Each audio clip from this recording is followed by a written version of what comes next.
We have to be out in the streets. Interestingly, most people are staying home. Now, I hate to rain on anyone's parade, but even with all of the attention, looking at Pew Research on who's coming out to vote, through the first 12 primaries of 2016, combined Republican turnout has been 17.3% of eligible voters, and that's the highest number since any year since 1980. Only 17.3% of the eligible voters. Democratic turnout so far is 11.7%. That means, close to 90% are not participating. The highest since 1992, with the notable exception of the extraordinarily high turnout in 2008. Now, in Michigan, Democratic vote was up, and certainly Republican vote was up. But that shows you how low it has been. Most countries, vast majority of people vote in the industrialized world. In the United States, if we have half the people voting, and these numbers are 17% of Republicans, 11% of Democrats. Aren't you? I caught you where I want you, y'all.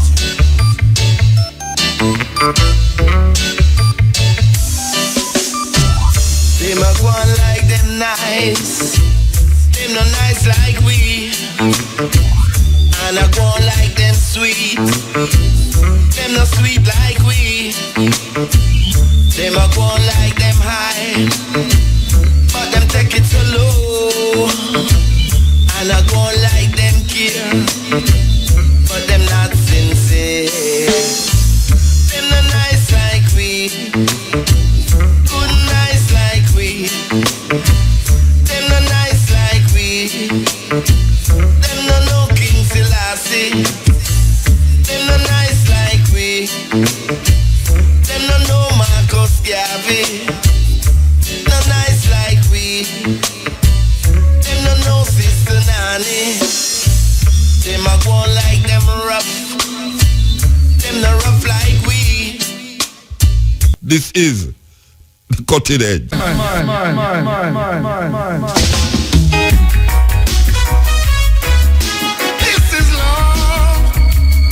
Rasta love,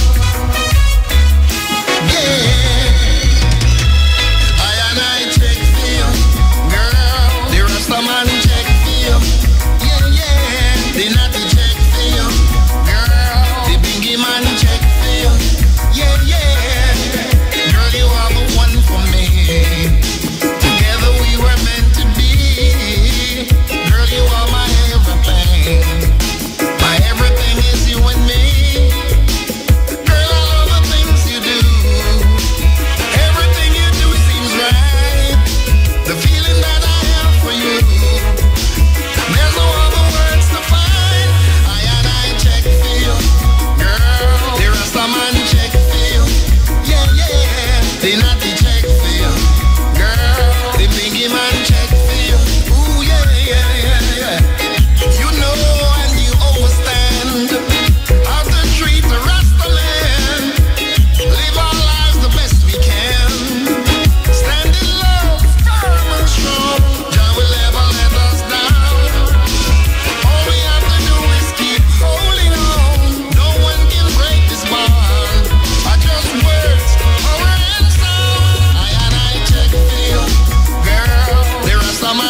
Princess divine, so beautiful, loving and kind. Your warm embrace keep a smile on my face just to see your inner beauty shine. I check you, girl. There are some unchecked feel, yeah. The naughty check feel, ooh girl. The bingy man check feel, yeah. Girl, you got the best of me, and that I can't ignore. Girl, I'm needing your body. Never felt like this before. You got me hooked. Yeah, good night. This is the Cutting Edge and I FM there with you. You got Man called Jimmy Riley and the sound. I just can't stop. I check for you. There are some unchecked feel, ooh yeah. The naughty check feel, girl. The bingy man check feel, girl. I said it's real. Tracy there with me tonight. Believe you me, Tracy there with me. How you do, Tracy? Alright. I see you enjoy yourself without me, you know. I check feel, girl. There are some unchecked feel, ooh yeah. The naughty check feel, girl. The bingy Yeah, the man called Jimmy Riley. From Jimmy Riley, brand new, Willie Williams. real. Willie Williams, brand new. Oh yeah.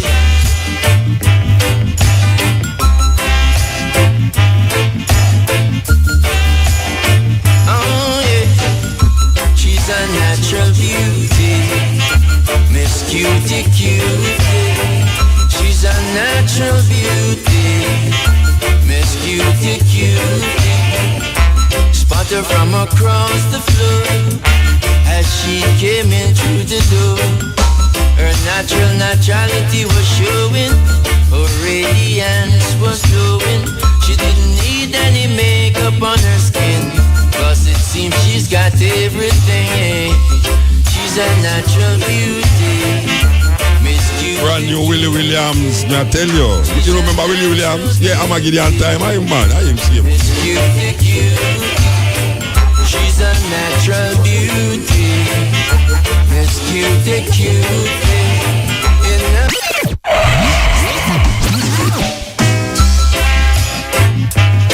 Oh yeah.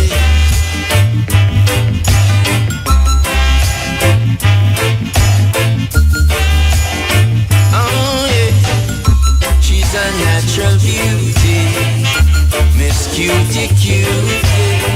She's a natural beauty, Miss Cutie Cutie. Spot her from across the floor as she came in through the door. Her naturality was showing, her radiance was glowing. She didn't need any makeup on her skin, cause it seems she's got everything. She's a natural beauty, Miss Cutie Cutie. She's a natural beauty, Miss Cutie Cutie. She's a natural beauty, Miss Cutie Cutie. A natural beauty, Cutie Cutie. Her structural language said more of her than she would reveal. But when she opened her mouth, her meditation tell you inside out. Oh, Irie Royal daughter, the pleasure of your company is really what I am after. A natural beauty, Miss Cutie Cutie. A natural beauty, Miss Cutie Cutie. Oh yeah. Oh yeah.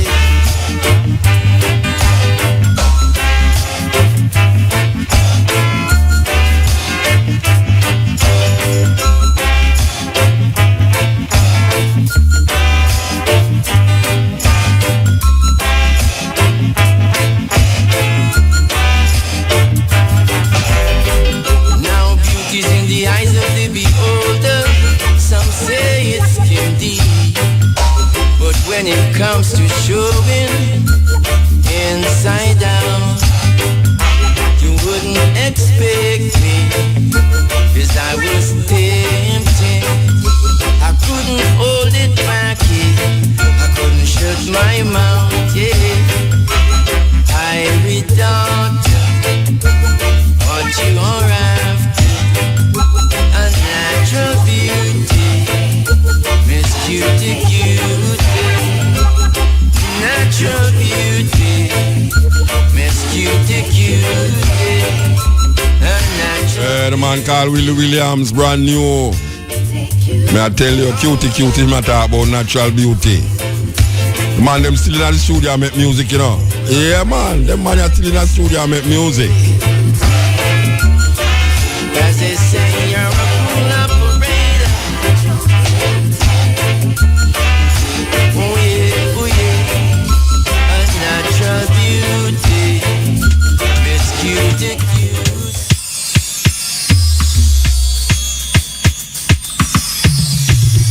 400 years we've been waiting. Now the chains are gone. It's mental slavery. It's time, it's time, it's time. It's time to set the captives free. I hear my brothers and sisters calling. They have been suffering for so long. It's time for us to come together and show the world we all are one. I can hear the children crying. I can hear the parents mourn. Opportunity is what we want. Privilege is what we need. Hey! Open the door and let us in. Open that door and let us in. Open the door and let us in. Open the door and let us in. It's time for us to come together and be as one and make a stand. Hold hand in hand. The latest album from the man called Ken Booth called Journey, tune called 400 Years. We said the man them still in the studio make music. So why you remember that? Into yours. Can't you see we all are the same? True love is what we want. True love is what we need. Hey, open the door and let us in. Yeah, so since we left last week, whole heap of things happen. We see Jamaica have a new prime minister and a next prime minister in the form of a man this time, a man who was born after independence, and him have a wife who running at the election. So you have a family affair going on in a government as we speak. Family affair. We say the American election, me I tell you, me addicted to it. Me can't tell, me not tell a lie. Me not tell a lie. Believe you me. A long time me no watch TV with such. I mean, like, me I watch it like my life depend on it. I mean, life not depend on it. I just watch it because it just strike me as cute. It just cute. Yeah, believe you me, cute. Now the Trump brother there, we I tell you, the Trump brother is easy. It make good. It make television worthwhile watching. Believe you me, it make television worthwhile watching. A very rich Buto, as I would say. Buto in the highest level of Butoship. Buto is him. But him is the most popular politician in America right now. Well, him say he's a politician, him say he's not a politician. He's not really a politician, because a politician don't go like him go on. And it's that grab the people them. Because him not go on like, oh, politician go on. Him a go on like one of the people them. It's just that him is one of the rich people them. But it's amazing. Him amazing, Rasta. Believe you me, him is amazing. Last night him win 3 states. Him win 3 states last night. Mississippi, where the one where have the whole heap of car business that go on there. Michigan and Hawaii. And them same price to win Florida, where them say winner take all. That means this brother where did a fight against him all the while. Rubio. I'm sorry for that brother then. The brother did not go out nice all the while. And the man bring down himself as low as Trump. And him and Trump then at the same level. Trump I don't know. Him not have no decorum, him not have nothing. Now this little youth you know who did go on so nice and talk about the policies where him have for the government if him become president, and him bring down himself clear down to Trump, and guess what? Him outside. I mean literally outside, because all him a try to know is win the state where him feels him responsible for. And Trump they clear ahead of him on a levels and now. Me don't know if him lose this or no, me don't know where I'm gonna go. If him lose Florida, I don't know where I'm gonna do. But it's amazing. Everybody will fight against Trump. God, come. Everybody will fight against Trump. Come out of the race. Believe you me. It like him said some. But don't know what him said by them people. Them why. But the man said the worst thing them, and then the worst thing them working in favor. But no, he might clarify the things them, and it not sound so ridiculous as how you perceive it the first time you hear when him say it. It don't really sound so ridiculous. Again, you know, him kind of want soften him want look more presidential, you know. You know, him feels that they fight, too much fight, you know. Him say them a fight against him and him a fight. Well, it's true that really. Them attack him so much, you know, that him have to fight back. You know, him say him nah ease up. If a man attack him say you have 17 people attack him. I mean, people attack him left and right, so him have to fight back. And him fight back vigorously too, but why may I tell you, him not easy Rasta. And it's him a draw in the people them, whether you like him or not, the people them who never like him, who never did go vote now because them not like him. And the people them who like him, who never did a vote, realize too much people are fight against him, so they go vote for him. So you have millions of people in American election right now whenever you involved in that election where decide say, and I like Jamaica election. And I like Jamaica election where the majority of people who sign up for vote don't vote. And dead people still have vote now in Jamaica. Oh, them people that dead so long and them still have vote. In a Jamaica me I talk about now, because real and truly, dead people have vote in Jamaica, and them uncle show them face when election come round. Me don't understand that. How them say them the electoral people them did really make some new move for really put the thing in the 21st century. And we are hear how much money them spend to do this, and dead people still have vote. Dead people still have vote. How many dead people vote the other day? Whether them vote for PNP or GLP, I don't know. Because I don't know. Because I can't question them. But the dead people them have vote. Jamaica electoral system kind of strange. Because them have 1.8 million people supposed to vote. And a 47% of that vote. Out of the 40, watch out, the majority of people don't vote, you know. And then out of the 40% people, some of them dead. So less than 40% vote. If you count how much dead people in there, which you can't count because you don't know, and them know, you realize less than 40% vote, you know. Less than 40% vote, because Tracy knows that dead people vote, because she left early in the morning, 2 o'clock in the morning, one man said she got an electoral, and so a week she can't go wait the dead them. Because if she left here, last week she left here 2 o'clock, you know, say, she have to go to the electoral office. I mean, I say, them over the morning, you go to electoral office. So I say, I must, some cemetery she go on For to raise up some dead people for vote. But me I tell you, dead people in Jamaica vote. If dead people vote, it means say a less than 40% of the people them who supposed to vote. Less. Because you're not supposed to count dead people. It's a madness. You count dead people in the voting thing, which is that them do. As a matter of fact, you count all people in they are Jamaica for all 20, 30 years too. Where they did write down their name how long now and never even know say some of them people that who vote never even know say Portia was the prime minister.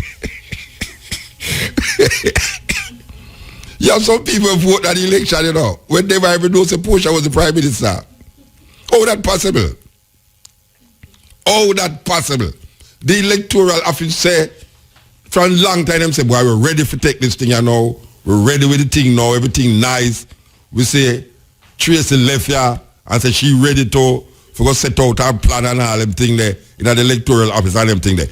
And them spend millions of dollars to get the thing right.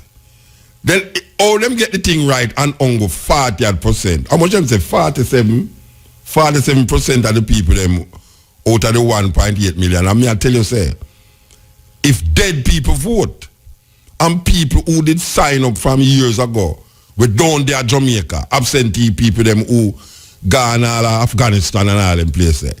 Jamaican people all who live in all Dubai a vote. And me I say, that means good all 30% of the people them vote, you know. How we going to work out? Can we find out how much dead people did vote?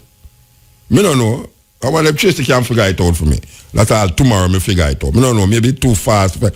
Can we find out how much dead people on the list vote? And how much Tracy? Is there a way where we can find out how much dead people vote? I mean dead people not vote. Dead people vote. How you talk about dead people not vote? A whole heap of dead people put them finger in the ink. We don't know how them finger reach at the ink, but them vote. Them name them on the registrar. Them name them on the something. A whole heap of dead people name in the 1.8 million. And people who don't live at Jamaica for 15 years never even know to push a prime minister. A whole heap of them vote. Them politicians, them thieving politicians, them know say a whole heap of people who them claim to vote don't vote. Me not ask nobody that, you know. Me not ask nobody that. That's something me know. Me not call a politician name, but you have politicians who know say dead people vote for them. You have politicians in Jamaica who know say you have people where they are foreign vote for them. I don't know how them do it. I don't know how them do it, you know. I don't know how them do it. These guys have a way to turn around the thing and rig around the thing to make it in for them favor. I don't know how them do it, but them do it. It's something we don't hear nobody talk about. How we can find out the amount of dead people there on the voters list. You must can find that out. This is an age of science and technology. You know mathematics. Mathematics solve every problem. And you can use mathematics and find out how much dead people. If it's 1.8 million people there on the voters list, you can find out how much of those people on the voters list dead. And you can find out how much of them don't live in Jamaica when names still there on the voters list. And at a longer extent, you can find out how much of the dead people them vote. Which polling station these dead people vote. And these foreigners who never come to Jamaica for how much years now, them end up in a polling station. And them not take no plane come here. Them not take no ship come here. And them was here an election day voting. Me not ask nobody that. Them people there continue. Just like how them give the people them $5,000 in the t-shirt them. And you have man with two different t-shirt, two different color t-shirt. When JLP round us a green t-shirt when PNP run this orange t-shirt and then make sure I get him $5,000 up there so. You understand? So $5,000 run this up, $5,000 run this up, $10,000 that. Him could have vote for NDM.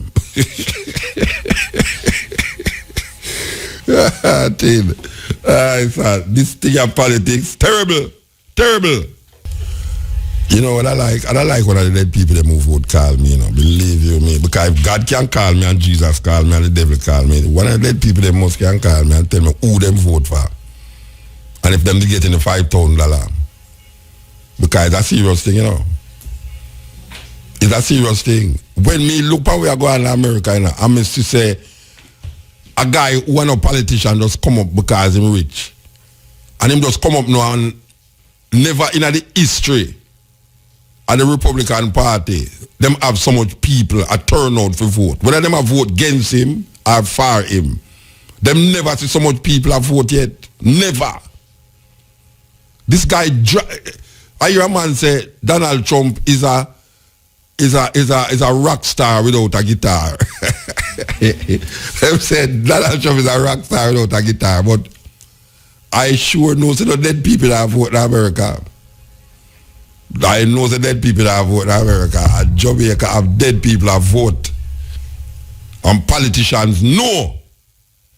Politicians know say you have names for that voters list that is not present and was not present in any polling station, but them mark as voters. What a wicked and dreadful act. Who is going to rectify that situation? Who is going to rectify the situation where people who don't live in Jamaica depend on the voters list and them mark as vote? How them get people, how them get John Tam or Liza Bitch for vote and she not live here? Or John Tam get for vote and him not there? Me don't understand how them do these things. Would I like know how can somebody please corrupt me in these things? Would I like get corrupted? I want to know how these things work. Would I really like know how these things work? That a politician can rig the thing in such a way that a man who down there at Jamaica depend on the voters list and then mark down as vote. Or a dead man who dead all long now still depend on the voters list and mark down as vote. Me don't understand them thing there. It might sound ridiculous and mad. Maybe if you tell a China man that in a China, he might say that nothing can go so. From a man dead, him not supposed to depend on a voters list. And them put 1.8 million people. That is more than half of the population, 1.8 million people is more than half the population of Jamaica.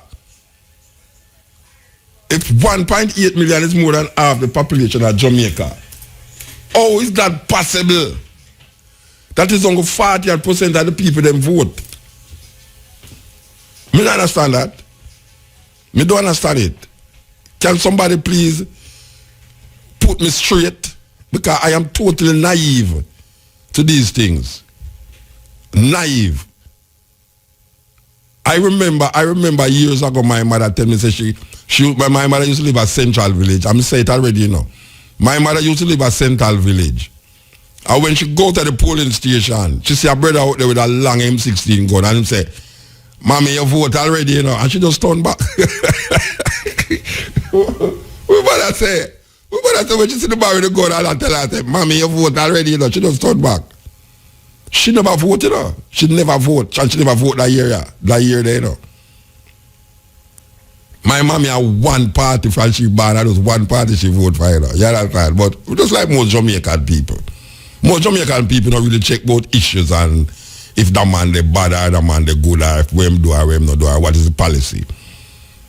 Apparently, a whole heap of people vote for issues that time, I realize a whole heap of people vote for issue. One little issue leak them totally. That $18,000 thing there. Yeah, that $18,000 thing they draw a whole heap of people. You understand? But me want to find out if my mother go vote and them tell her that she vote already. How that work out? Because she depend on the voters list and maybe them register as vote. How them do that? How them do them things there? Me don't understand how them do it. How your name turn up as a vote when you never vote. I don't understand it. And I really would have liked to understand it. I really, really, really would have liked to understand it.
Called the Nazarenes. Group called the Nazarenes. This is the Cutting Edge on RFM. We have a very important interview come up. Yes. So, stay with me, my pretty woman. I've got so much. You ever hear something you never hear before? A sister who practice the art of musical healing and divine wellness.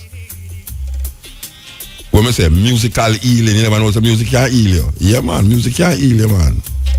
Music can heal you. I'll bring you joy in your life, which money cannot buy. There's a story in the Bible about a king named Saul from the tribe of Benjamin. He's the first king of Israel. And he was a mad guy, schizophrenic. And anytime him start behaving schizophrenic behavior, them call a little youth named David to play music for him. And it soothed him. Yes, that is one of the first instances in the Bible where you hear some music have a direct effect on the psychology of human beings. And also plants too. Music have a direct relationship. The type of music have a direct relationship with how plants behave. Yes, plants have behavior too, you know. Yeah, plants have behavior. So anyway, we're going to talk to our sister tonight where she's seriously involved with the healing, music healing ability and divine wellness.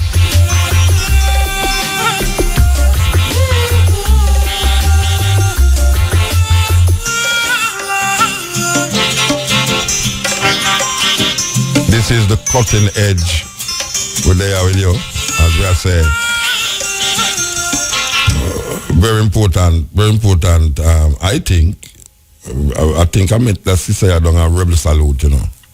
Just bypassing, and I realized there's something I need to talk to, but she gone, she go away and she come forward and she make the contact until I said, then she come forward, she must call me. And she called me relentlessly. Relentlessly call me, and I want to talk to her. Yes, I want to talk to her.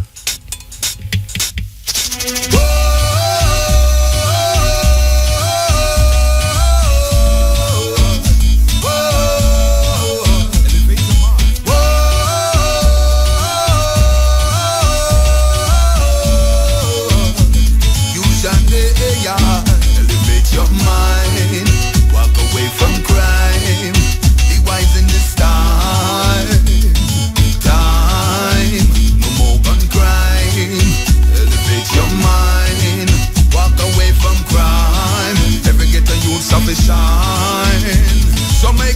and don't you slumber.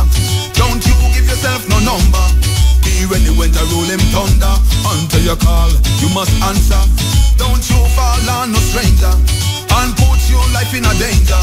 Always give thanks to the Savior and try to perfect your behavior. Walk away from crime, elevate your mind. Be wise in this time. No more gun crime. Elevate your mind. Walk away from crime. Every ghetto youths have to shine. No man are better than no man. Every man should be a humble man.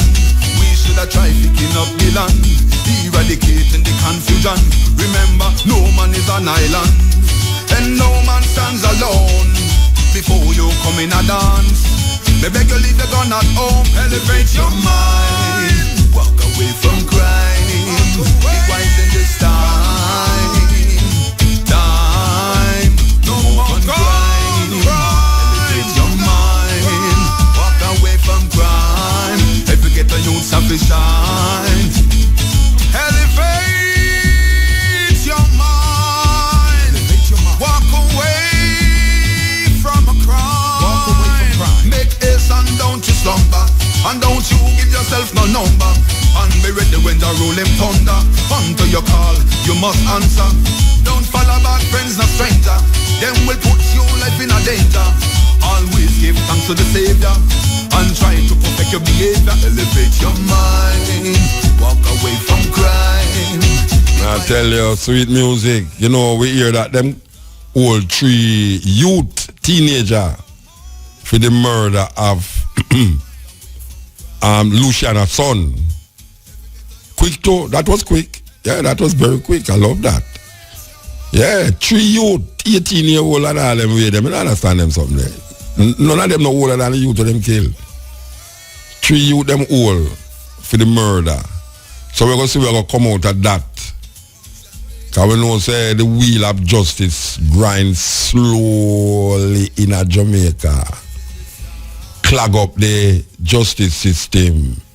So you have people who should have done gone to prison already out there and wait for trial. Some of them they on bail too.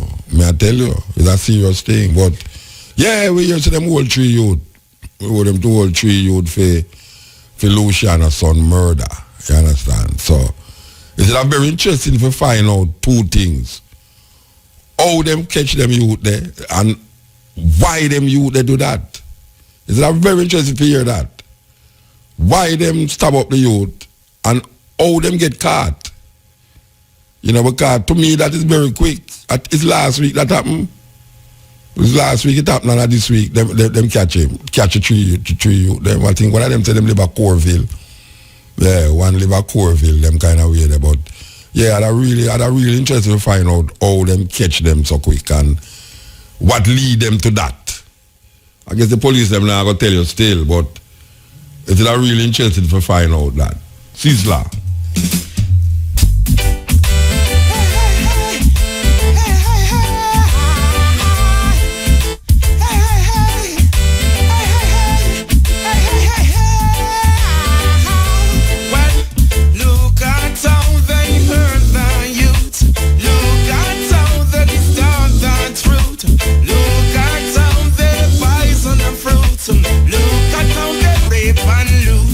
Center of attraction, Africa.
Africa, center of attraction.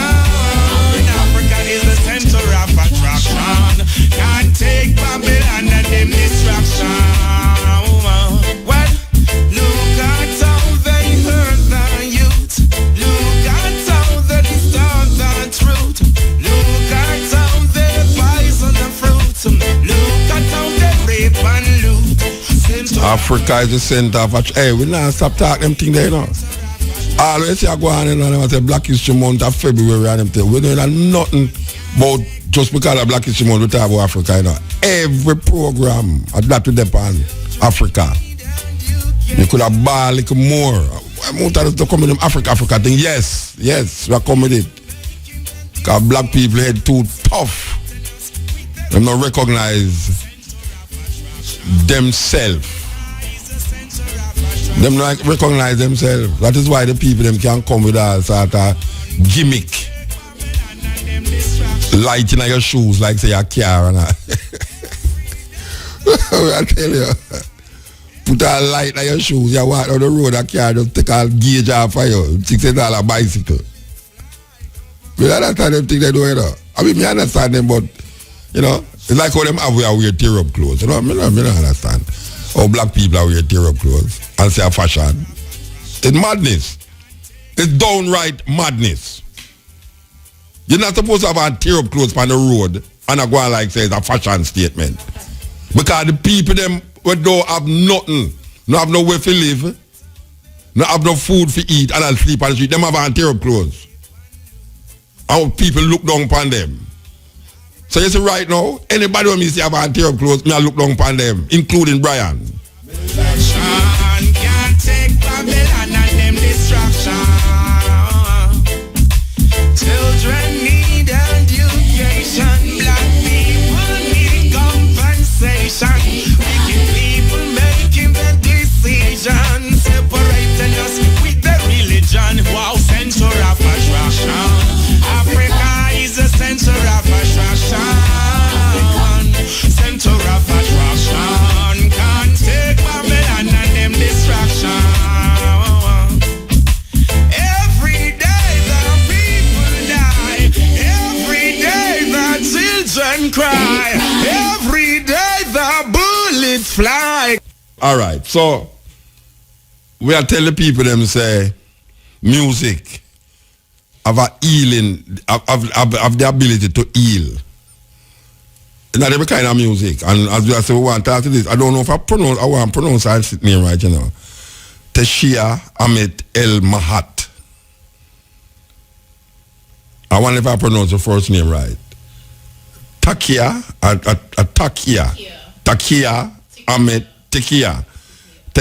Ahmed El Mahat. You know, so she got the Kemetic vibes that's all. From here, she say, Hamet El Mahat. You know, say, it's a Kemet vibes. I go on this all. So, from here, them name there, you know, say, me interested. Me directly interested from here, them name there. Any data will give themselves them name there. Me know to them depend on vibes. Yes, it's not easy to give yourself them name there, especially in them time when people name Tony and John and Barry. White. Black people name White. It's a terrible thing. Terrible thing.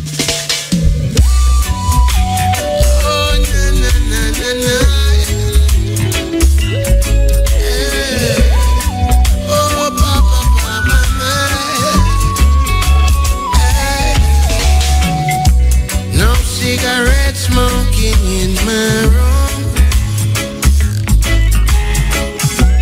Non-alcoholic beverage in my room.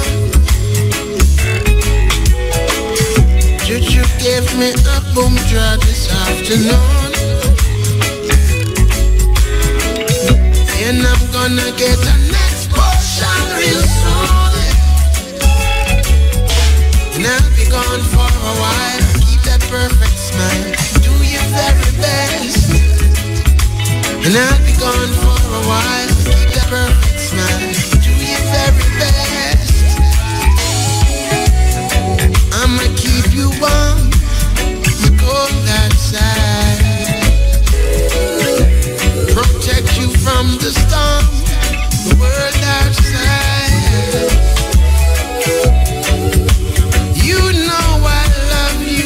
cigarette smoking in the room. I know Melanie Fiona accompany Steve Marley on this song, yeah. For those of you who don't know who name Melanie Fiona, she have a big hit in the party style. Yeah, You Touch My Heart with the Venus sample in it. Melanie Fiona. Tell me, what am I supposed to do? While you got me sitting here waiting on you. Baby, hurry, come back and give me some love in this afternoon. Cause I can't wait to see you smile. Could you stay a little while and do the things that only lovers do?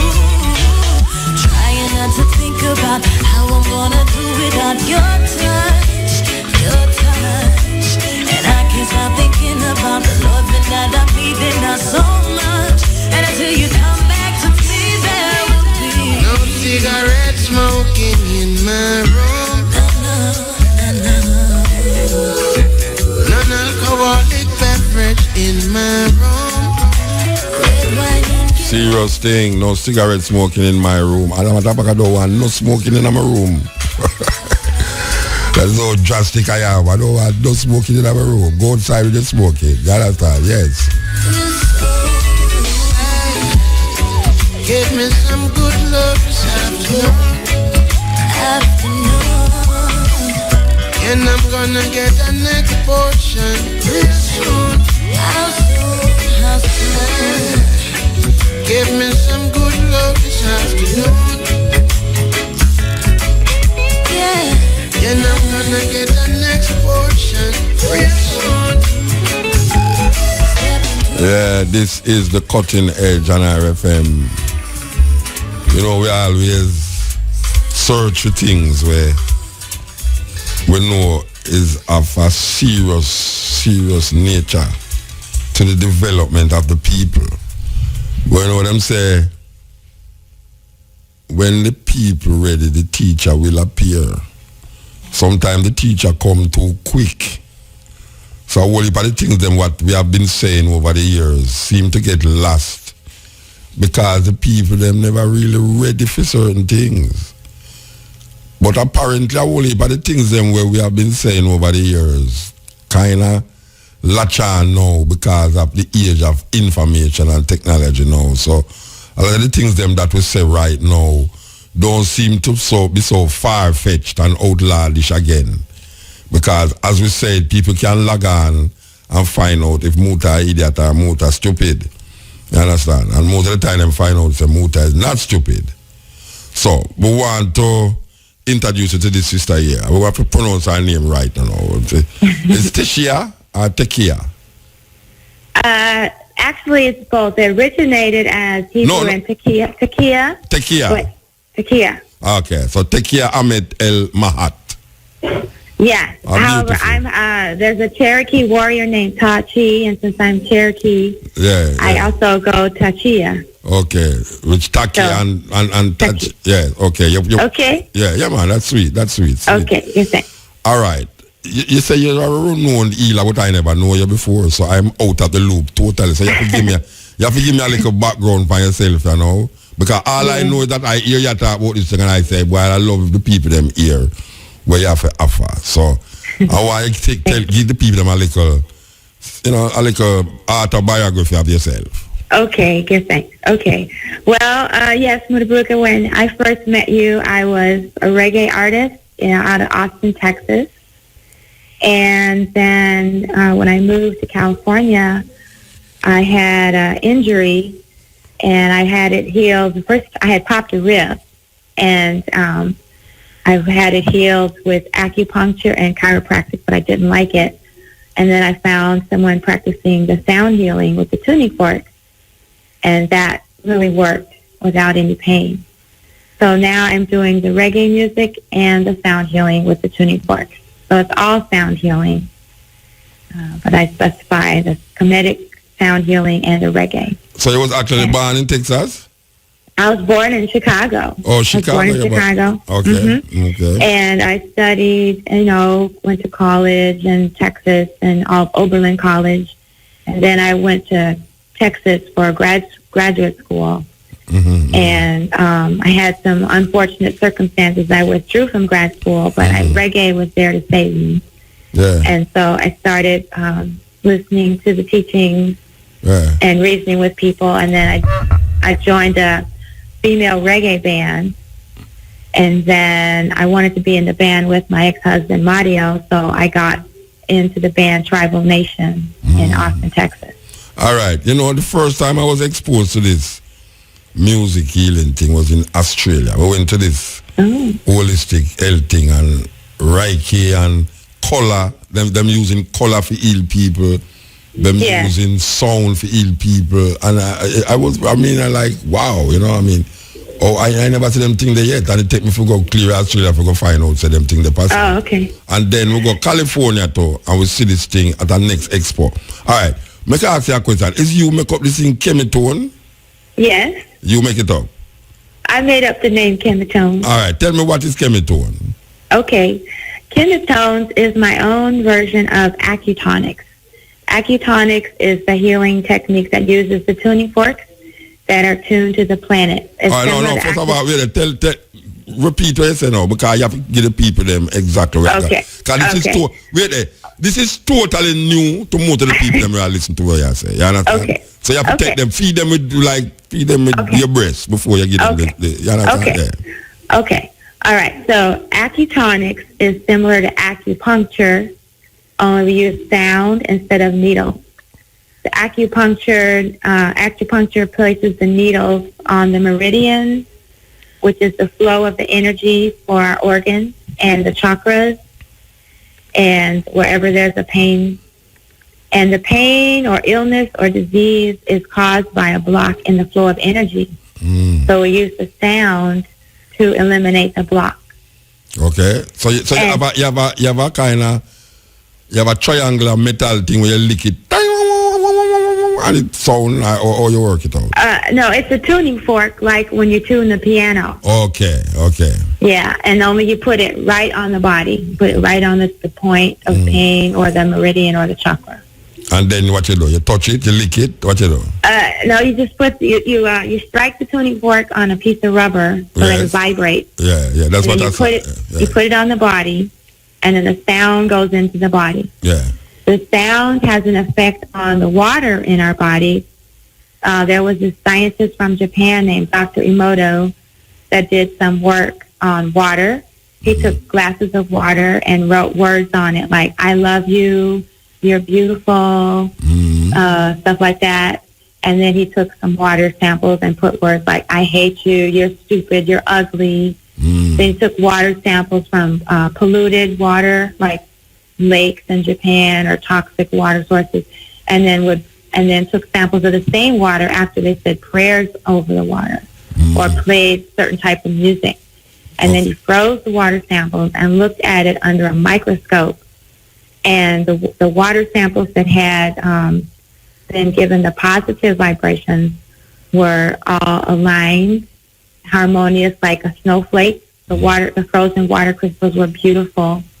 And then the water samples that had the negative vibrations were deformed and just, ugly shaped.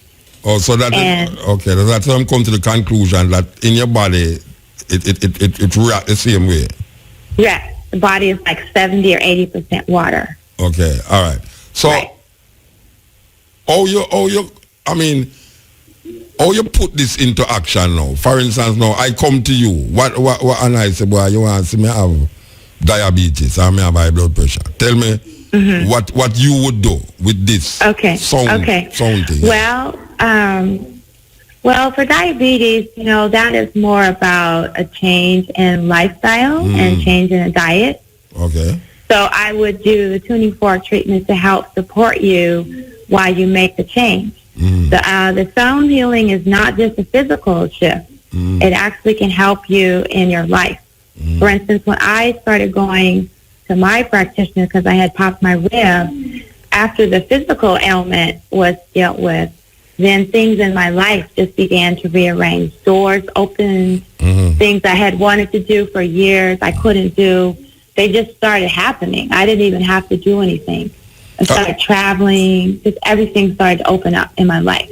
All right. But people say them can go to an evangelist and do and the same thing open up to them. Or you think about that? The same thing that you say, open up and think. People say them go to church and it work. Them have faith and pray and that happen. Well, the since it's not a physical thing, because you talk about now a belief system and you talk about now a physical thing. So the music's supposed to be physical with the tuning fork, right? Okay, so these tuning forks are tuned to the planet. They're tuned to the vibration of the planetary frequencies and orbits around the sun. And these calculations are based on the work of Kepler and Pythagoras and those Greek guys who studied with ancient Kemet. So the planetary scale is the original music scale. Instead of do, so the planetary scale is the original music scale. Instead of do, re, mi, fa, sol, la, ti, do, it should be Mercury, Mars, Venus, Jupiter, Saturn, Pluto, something like that. And so that's the original music scale. The music scale we're familiar with was altered by the church to keep us in a vibration where we're always trying to reach something or always trying to find peace, always trying to find balance. And the planetary scale is peace. It is balance. So I would say the reason the evangelical works is because they're using sounds that are influencing the body and the people believe in it. And the tuning fork works because it's the actual true sound of the universe. All right. So how you tune it to how you know when it's tuned to Jupiter? Well, right now I'm trusting the people who invented the system of acupuncture. Okay. They had the tuning fork tuned to particular frequencies. Okay. So you have a scale machine that when you hit it, you know so well that is like you have a guitar and you have the right. The blue fork is Jupiter, the red fork is Mars. Now the reason it's called chemitones is because I took the same archetypes and planets and associated them with Kemetic archetypes, with the Neteru and the Orisha and different indigenous archetypes and legends. Because the Neteru, the gods and goddesses from Kemet, are really representations of cosmic forces and vibrations. Just like we have electricity and magnetism, we have the force of balance, which is Ma'at. We have the force of transformation, which is Asar. We have the force of redemption, Haru. The force of, dealing with the ego, that's Set. And so these forces are in all of us. They're in every living being, every living thing. And so when we apply the sound to the body, they're going to respond because we're wakening up these forces inside of us. So is a connection between physiology and astrology you're talking about? I mean, yes, I am. Physiology, astrology come together and bring about what you call chemitones. And music and science, All right, so how you get, is it sound you talk about now or music? Explain to me how you use that's the tuning with the planetary system. How you use what kind of music you that get out of that sound to say it's music itself? Yes. Well, when you come in for a reading, I can do your astrology chart, and I use a 13-month sidereal astrology system that I developed based on Kemetic teaching. And so once you know what the planets are doing on that particular day, the particular time of your treatment, then I use those tuning forks for your healing session. So when I'm putting the forks in the body, that's sound. The sound goes into the body. You don't even hear it with the forks that I use on the body. The forks that I use in the energy field, you hear those. You can hear those. Now, if you're talking about music, I have a set of chimes that go to these same planetary tones, and I can play them as an instrument. And my goal is to get my keyboard tuned to the same frequency. Yeah. So that when playing the keyboard, it'll be the original music scale, which will be planetary and cosmic. What I see them up is like a triangular chime, and they touch it. You have one? You have No. What I saw, how I came to understand about this thing, is that the person who was doing it on the body of a next person, they have this triangular chime, and then they touch it. And it vibrate. And, I don't. Mine aren't triangle. I have the tuning fork, and I have some chimes. But I'm sure it's on the same principle. I don't know if they put the triangle on the body, but yeah. They don't put it. No, they don't put the triangle on the body. It's the sound. Oh, okay. It's the sound them working with. The sound of what them give out certain sound. That's a little different. That's a different thing. Yeah. Because this one, they put the fork right on the body. Okay. And the sound goes into the body, and it alters the molecular structure of the water in the body. And if there's a block in the flow of energy, it removes the block. So what you I guess that's the difference. That's the sound, and that's the difference between sound and music. So what you heal with that physiologically? What you heal with it? Well, like you talked about the diabetes, there are treatments you can use that are like intergenerational. You know, like if something your mom had or your dad had or your ancestors had, you know, we can work on that. But like again, I would say diabetes is more like a habit than something else. So some illnesses or diseases I could deal with are things like insomnia, sinuses, pain, anywhere in the body, you know, womb calamity, womb trauma, anything that has to do with the flow of energy. You know, diabetes to me is more of like. Let's forget about the diabetes. Talk about something where you would have worked on in the body. Yeah, anything that has to do with flow. Anything has to, like, some people are swollen. With cancer, you know, we can heal cancer, but we don't heal the symptoms. We heal the cause. Okay. So we go to the root. And usually with the root of all illnesses, it's some sort of emotional or mental or spiritual trauma. It doesn't start in the body. The body is just a sign that something is out of balance. So a symptom or disease or illness or pain is a sign that there's a block in the flow of energy. So we have to go back and ask them, well, when did this first start? Well, what were you doing when this started happening? Or how long has this been going on? Or did your mother have it? Or stuff like that. And then we also look at astrology cycles. So there's the Saturn's return, there's Uranus opposition, and there's Chiron return. And so I also look at that information.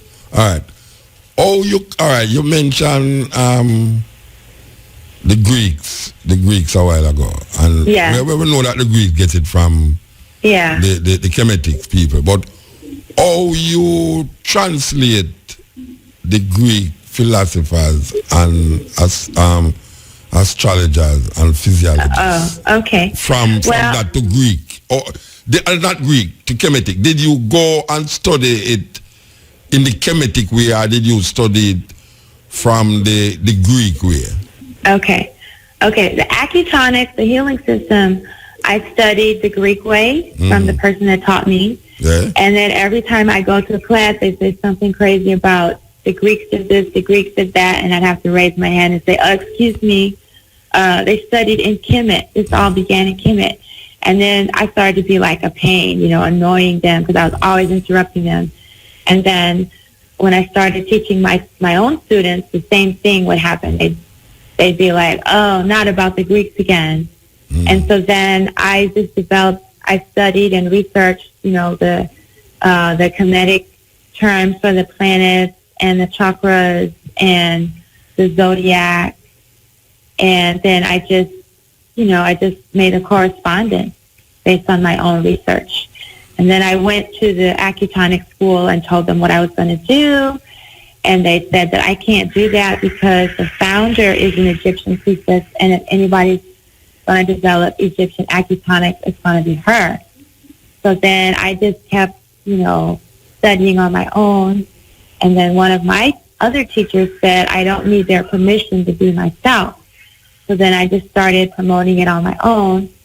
And then the Acutonic School came to me and asked me to develop the African Acutonics program. And so that's when Kindertones came out. Yeah, all right. You ever, I don't know if you ever been in a Native American ritual ceremony where the sage, them burn the sage, and they are chanting a certain chant. I don't understand the chant, but I've been into circles where the so-called Indians, they are chanting, well, that would call music, and they are now using sage, burning the sage, to heal. I don't know if you've ever been into that. How that work? If you know it work. I don't know if you know it I know a little bit about it, yeah. Well, the sage is used to purify the space. You can use it to smudge yourself before you go into ceremony. It's used throughout the sweat lodge ritual. And it's just an herb that has the ability to purify the space. I don't know how or why it does. I don't know that.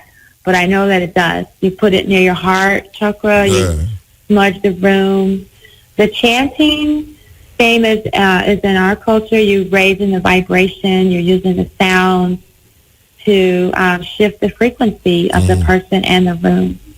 I use my voice in Kindertones now, too. I have several comedic chants now. For instance, you can't give a sound of the comedic chant. Like I hear. Okay. If you can't heal me across the microphone now. Okay, I got one for healing. Do I recommend? Do I say?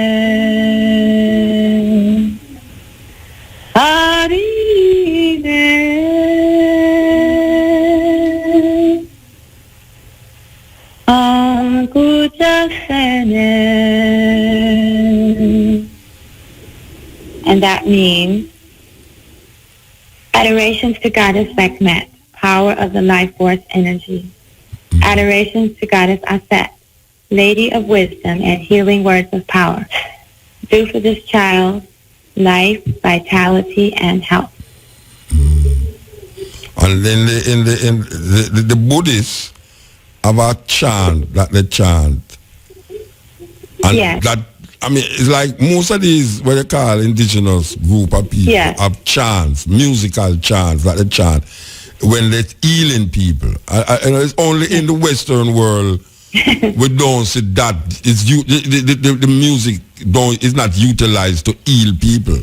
You know, I don't know, but you go amongst the Buddhists, you go amongst the Native American, you go amongst the Aboriginal people, you go amongst African people, and you hear them use chant to heal the sick. The people them lay down there so and them a chant and a smudge the place with them incense, frankincense, or them sage. And white people look on that as madness. Right. Well,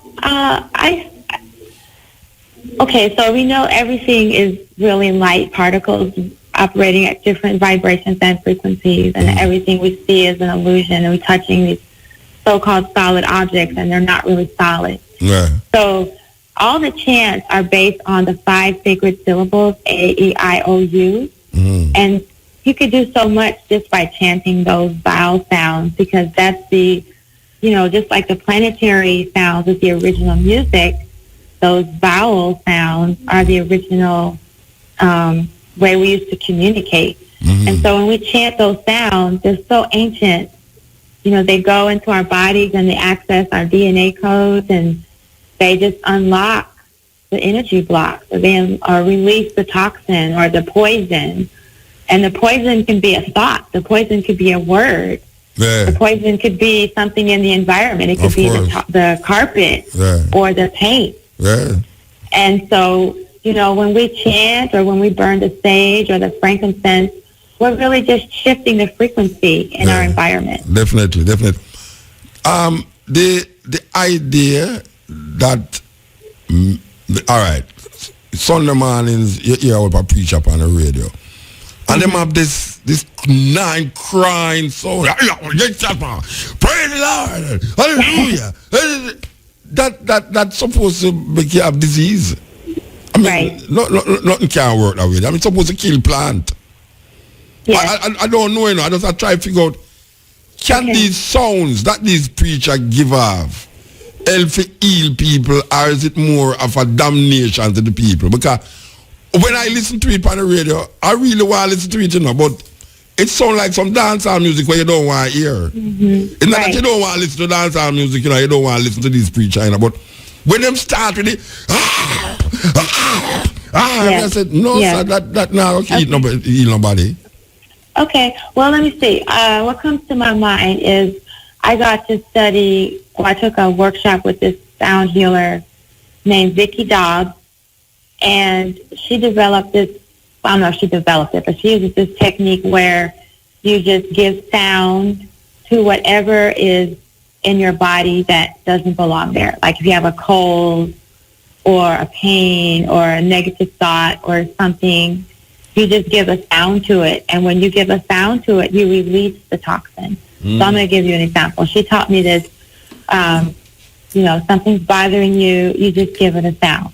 Now, it's going to sound weird, but it kind of sounds like what you're talking about. Yeah, this is the Cutting Edge. We're talking to Tashia Mahat.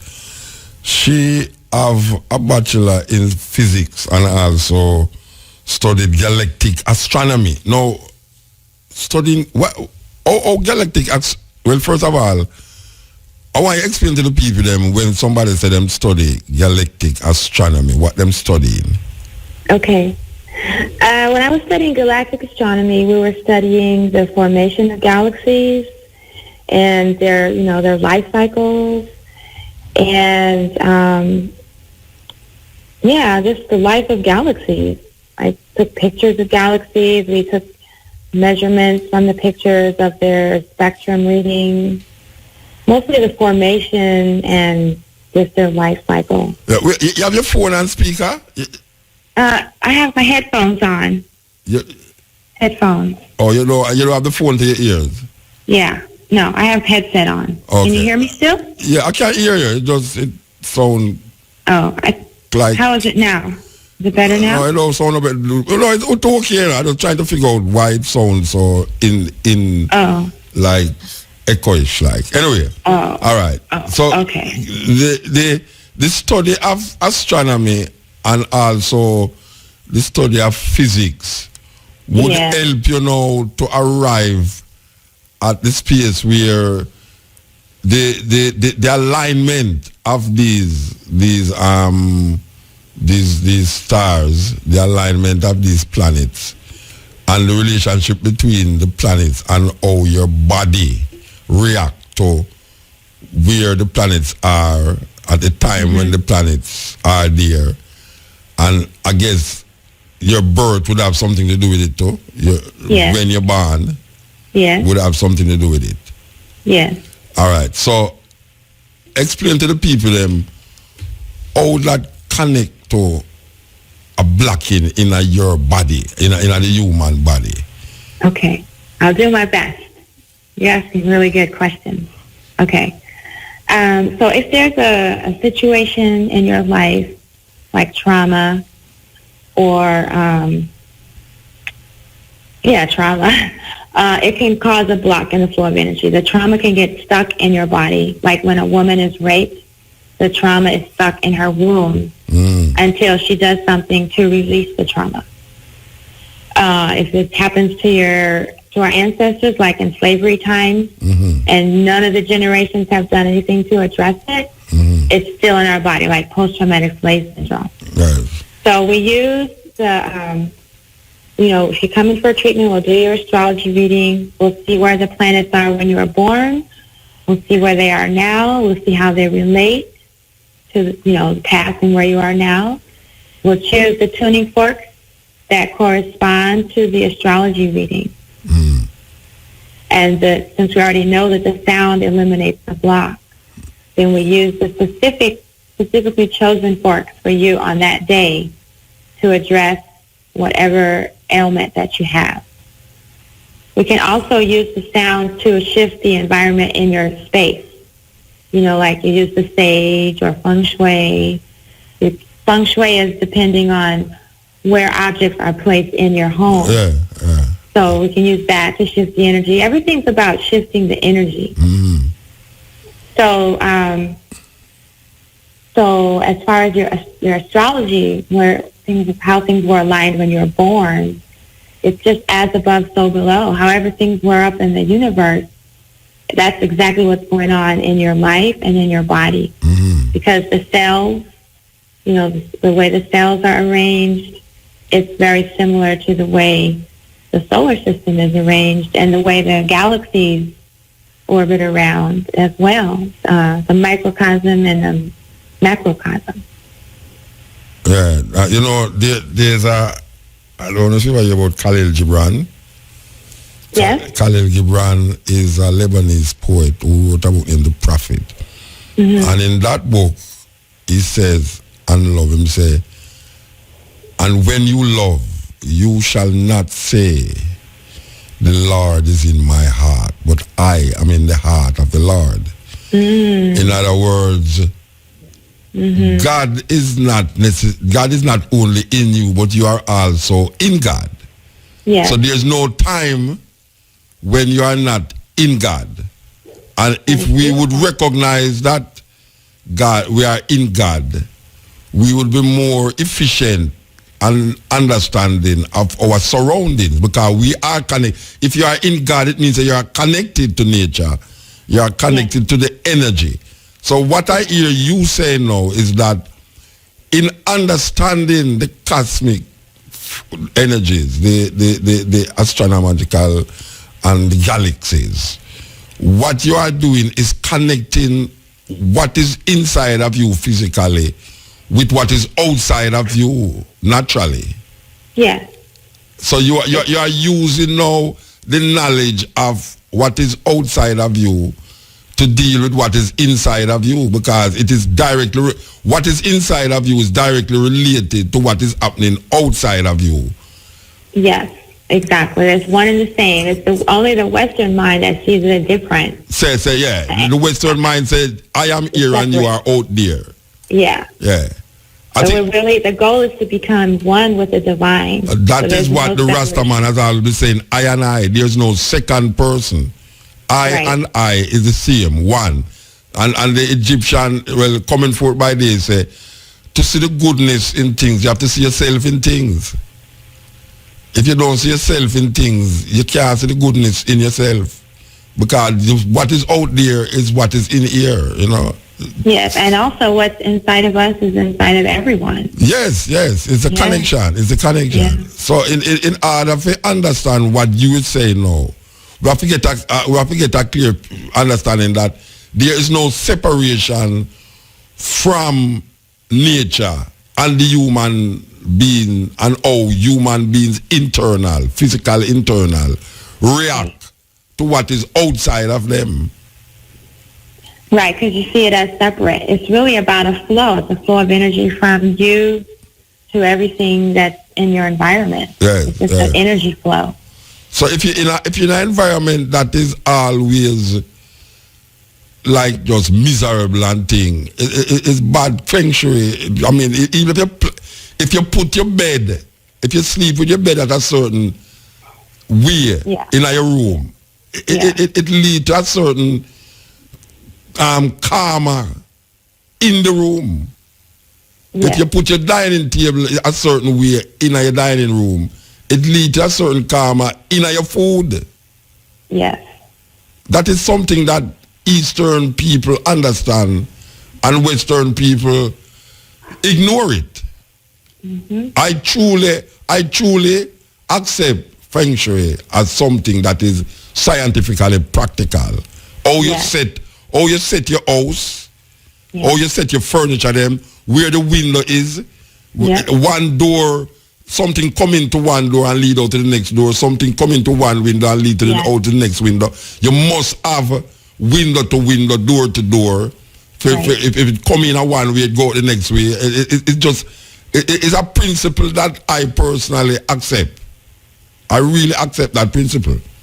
You know, some They didn't even have bathrooms in the same house. You know, the bathroom was somewhere else. They wouldn't have the bathroom. like in old the time house. people usually have Yeah. it. Old time people usually have to walk, go outside, go to the bathroom. Now you have Right. toilet and bathroom near kitchen. Yeah. That's everything. You have Crazy. a toilet and the bathroom near kitchen. and you know, we call it Chinese and Eastern, but of course the African, you know, we have to acknowledge the African origin of the Chinese culture and the Chinese people, the Qing dynasty, the Shang dynasty, Yes. the Ainu people. It's all African teachings. So, All right, so how long are you going to be here? How long are you going to be here? I will be in Jamaica until Sunday. I'm in You Kingston serious? right now. My lady said she want to come up at the house because she just say, God, somewhere else go do things and you're supposed to come up at my house, come do something. I don't know. Sunday look like they're too near, you know. She say you've been all over the place. Yeah, I've been all over the place. I'm going to You've be been in, and you've been all over the place. You never been to. You never taken to Marrakesh. You're supposed to come to Marrakesh. Marrakesh? I don't know what that is. Marrakesh is the name of my house that I live. Oh, I'll come. Yeah, I'll come. We're having a concert, a free concert in Portland on Friday. You have March to pass. 11th. You have to pass my yard to go to Portland. Oh, really? Yeah, you have to pass my yard to go to Portland. After. For your drive to Manor Park Plaza and go past Golden Stone Hill, Golden Street, you have to pass my yard. Okay. Well, I'll see if I can make this happen on this trip. So what is happening in Portland? Well, you know, that's where the comedic yoga retreats have Oh, been. yeah. And I had a somebody emailed me. Somebody texted certification me. there in January. Yes. And so I met with one of the brethren there, Lenny I, and the Kasha Roots Band. And so I've been working with them, and we're putting on a free concert for the people in Portland on Friday at 7 p.m. at the amphitheater. Okay. And I'm also going to be giving free sound healing demonstrations. So we're in town. You have been demonstrating this. Well, I'm going to be doing it Friday at the park. At where? At the park on Friday at the amphitheater. That is in Portland. Yeah, I'll be there. No, we're not talking about Portland. No, we're talking about Kingston. Where have you been in Kingston? Oh, in Kingston? Yeah. I was at the Nanook. It was Nanook Tuesday night. Yeah. Oh, that's the woman Bishan. It was the woman Bishan thing. At Harmony, and we had a little workshop, and I gave some sound healing demonstrations. Yeah, okay. And I'll be doing some more on Sunday before I go to Dub Club. Oh, so it's a musical thing you work with us or no? We're not talking about a musical thing as or no. I mean, we're talking about the music as it relates to the healing. We're not talking about the music as it relates to the sound performer. healing here, and then in the evening I'll go to the Dub Club and catch a plane home. So you're going to have the healing session up at the club, or you're going to just play music? No, at the house, at my friend's house on Harmony. You know, the people that came to the workshop. If somebody's interested in getting a healing, they can call me, and we can schedule one on Sunday. I'll be here all day Sunday. Well, I just call you. Yeah. Well, I mean, we can schedule something. Like I'm going to try to stop by your house on Sunday on the way. If you go to Portland, you must pass my house. Yeah. Trust me. Okay. Yeah. All right. So we have your number. If you want. All right. You say you leave Sunday, so it don't really make sense. When you're coming back? I think I'm coming back in August, but I might be back sooner. Well, it don't make no sense to get no phone number or nothing because you're the clear foreigner. Okay. Yeah. When you come back, we'll make the people them know say you're here again. Yeah, you can go to my website and leave me an email, or I'm on Facebook. And I have a free webinar series I'm starting up on Tuesday. People can sign up for that. That'll be how we can use sound healing to heal from post-traumatic slave syndrome. Okay. And that's going to be like a 10-part series. Okay. You have any book out? I don't have a book out yet. I just have my CDs out right now. Okay, yeah. But I am working on the book, so. All right. Well, we give thanks for the connection. As we say, say I couldn't make you pass and those or something to you. So, I'm really thankful for the opportunity to reason with you, Mr. Yeah, man. Tashia Ahmed El Mahat. Sister who is into chemitones. I love that. I love that. Give thanks. Yes, sister, give thanks. Give thanks. Yeah, this is the cutting edge on IRFM. We're there with you. Believe you me, we're there with you. Brian there with me, and Tracy there with me. You know, we're going to change gear by here now, and we're going to give you a tape where we do an interview. A whole heap of brethren don't know this brethren here right now. The ones are the younger one, them don't know him, but there's a brethren named Jah Lloyd. Very important brethren in the Rastafari community. Jah Lloyd went to Africa and was doing some work for Rastafari and he never come forward and died in Africa. But we did an interview with him from Africa when he was there. I think it was 2003 we did this interview, but there's a reason why we're going to play the interview, and we're going to play the interview. As we say, we're going to shift gears. We're going to shift gears and give a brethren named Jah Lloyd. Well, if ones know Jah Lloyd for them time there, you know, Jah Lloyd, a very important figure in the Rastafari community who passed away. And we did an interview with him when he was, I think it was in South Africa when we did the interview. Aren't you? I caught you where I want you, y'all.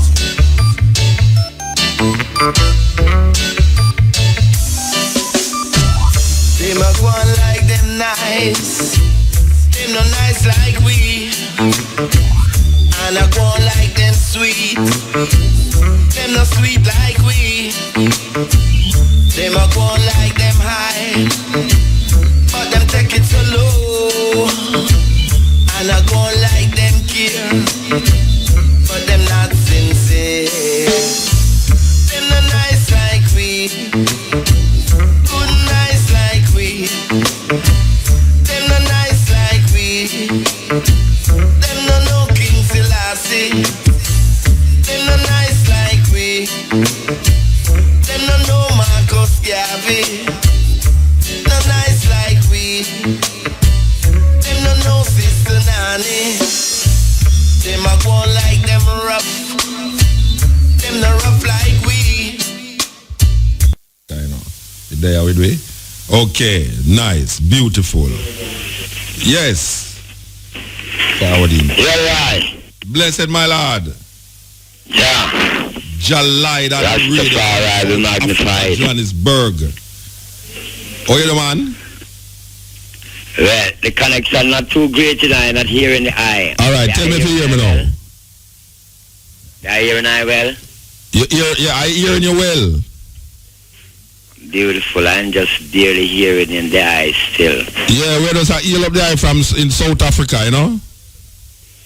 Well, most sincere thanksgiving, my brethren. What time is it there now? The time is 5 minutes past 1 o'clock in the morning, so it's about 9 o'clock, 5 minutes past 9 over in Johannesburg, right? True. The traffic was terrible to get into a secure line that we could call, you know? All right. But we're still on time. So Jah Lloyd is in South Africa. What is happening there now with Jah Lloyd? A more sincere thanksgiving to be on the continent of the promised land, to know that we are walking the said earth as the might of the whole of Trinity I Selassie. Because, you know, so we get an invitation from the royalty of Ethiopia to arrive in Addis Ababa to do a conference regarding normalization of relations between the Africans at home and abroad. And when we were in Jamaica, we had the privilege of meeting up with Excellency Revolutionary Presidency Thabo and Becky, and we had secure confidential audience, of which the international settlement of reparations, which right over the earth it is being known that I and I, Rastafari brethren, are the original long-standing proponents of this, and anyone who awakes to the reality that it is the burning issue of the 21st century, they have to coordinate with I and I. We see that the president was so perceptive to show I and I that yes, the vibration is good, is wonderful, and he can work with I and I, the brethren of Rastafari. So we were given an invitation that when we get to Addis Ababa, we should communicate with the High Commission there and prepare for travel to South Africa where he would receive I&I.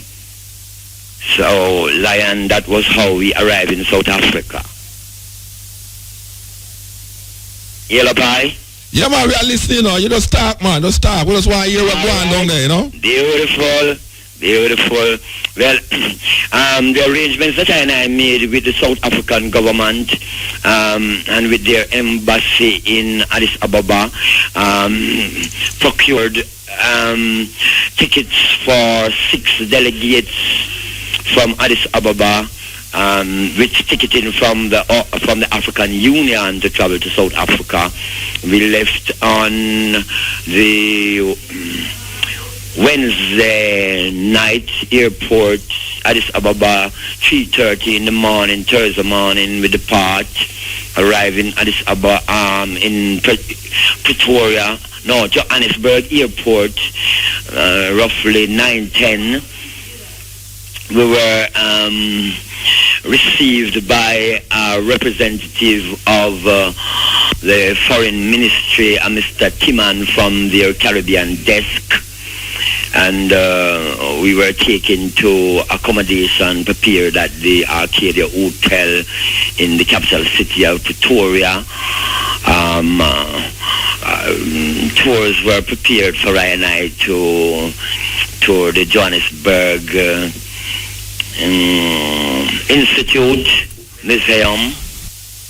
And after we did that, we got an immediate call from the Department of Protocol of the Office of the President that we should be prepared to meet him at Union House by 4:45 the said evening. Yeah, man, it was very swift, and we made our appointment there, and we were received with all courtesy and diplomatic protocol, my brethren. Nothing was left out. At the meeting was his acting director of state protocol. So how long was the meeting with the president? Hello? How long was the meeting with the president? It was wonderful. No, how long it was? Speak again. How long was the meeting with the president? It was just under an hour, roughly about 50 minutes. Okay. And who was present at the meeting in terms of the delegation? The delegation of Rastafari, brethren? Yeah, who was present there? All right. There was, at that time it was only 2 members of the delegation that arrived in Pretoria, because 2 had to travel at 3 a.m. in the morning. The rest of the delegation couldn't be ready. So it was just myself, Jah Lloyd, as chairman of the Ethiopian Peace Foundation, and Lion Harry Joseph, who is a director from the 12 tribes of Israel. By that time, we had linked up with Jah Asantewaa, who I had introduced to the president in Jamaica as our contact in South Africa. So that were the 3 members from Jamaica that was present at that audience. Okay. So you say, all right, so you're at the meeting? Yes. Well, at the meeting, as I mentioned, there was the deputy director of protocol in the Ministry of Foreign Affairs. There was Reverend Shikani, who many brethren may remember that he, went through a portion of persecution during the apartheid days with Bishop Tutu, and he persevered, and now he's a respected advisor of the president. He was there. There was also Ambassador Swanen Paul, who he is in charge of the African, Caribbean, and Latin American desk in the Foreign Affairs, and Daughter Jah Asantewaa was in the meeting also. And, well, we put the basic proposals that we had in Jamaica, that the NEPAD initiative, which the president had proposed, which is a new economic partnership for African development, showing how Africa should strive to develop on its indigenous qualities and assets.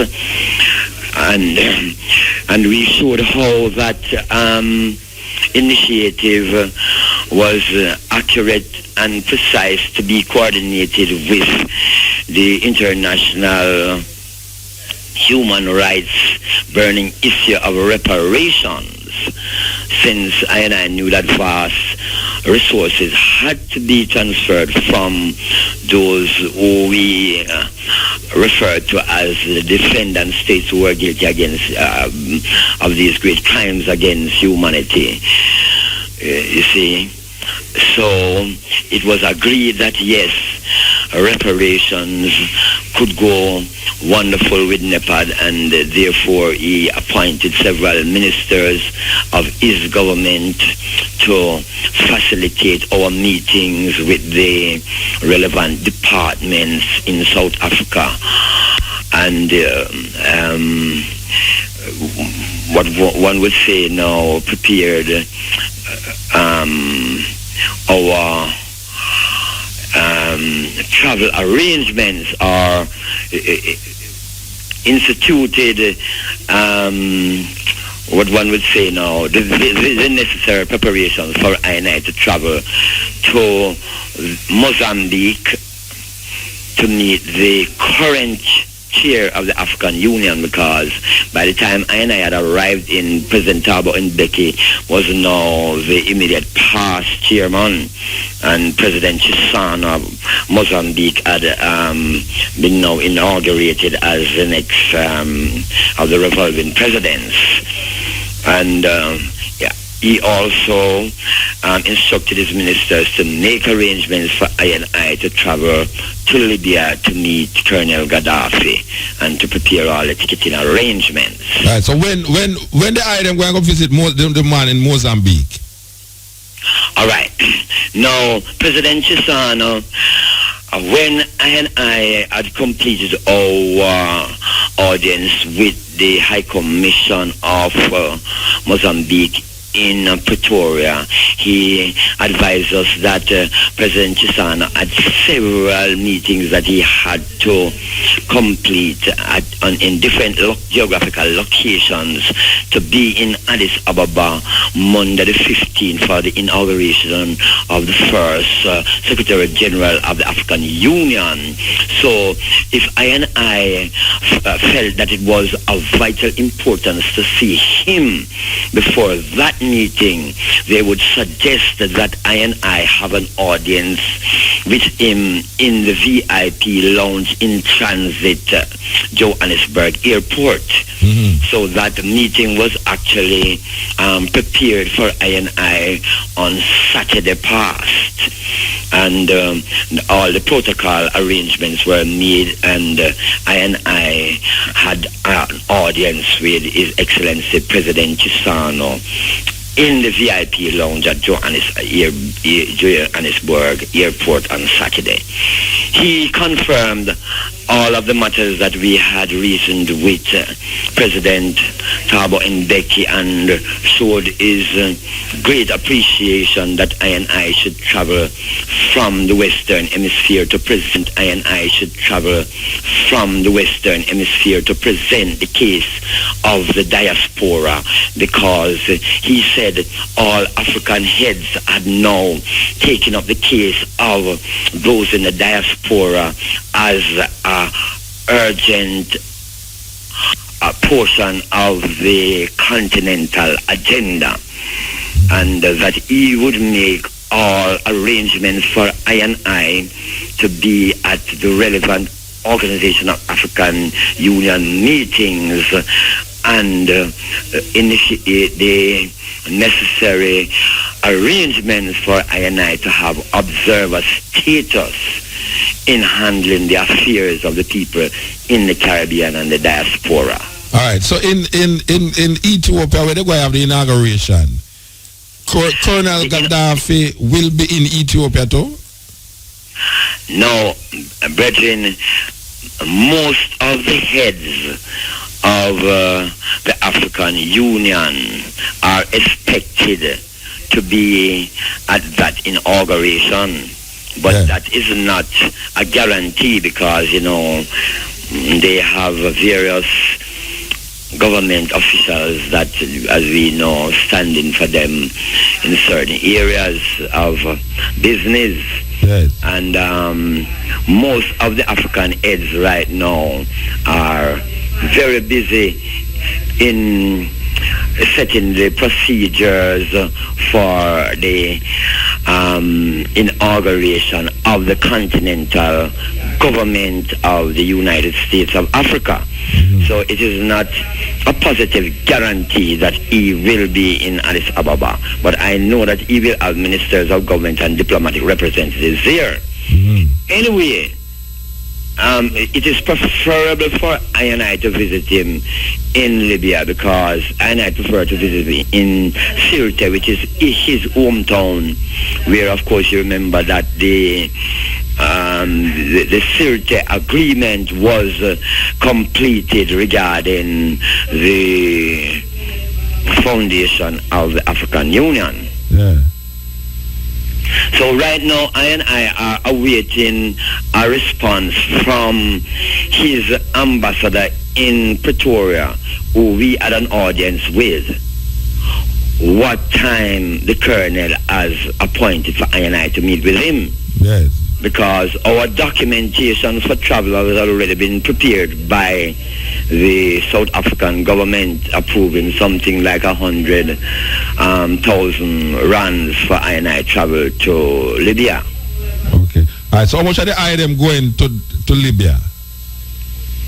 That has not yet been arranged. When I arrive in Addis on Monday, then I and I will consult with His Majesty Zara Jacob Sawasin Makonnen, and then we will collectively choose the delegation that will be going to Libya. Well, it sounds like they are making some inroads. We give thanks for hear that,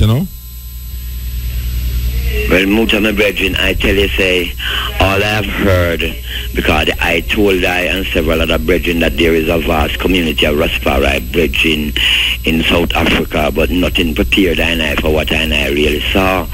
And since I and I have been here, and I have been having basically between 3 to 4 diplomatic audiences each day, and after that I and I still have to visit and commune and have devotion with different organs of the Rastafari faith that have invited I and I, and man, it's been wonderful, my brethren, to see the spirit of the Most High recreated in these younger generation daughters and brethren. And my brethren, all of them have as their first most crucial agenda repatriation, brethren. So, they never reach a Cape Town yet? No. Well, it's when they reach Cape Town now, they're going to see the power of the Rasta them, the Rastafari vibration in Cape Town. Total different from Johannesburg. I have heard. The idea. And I are definitely preparing to reach Cape Town.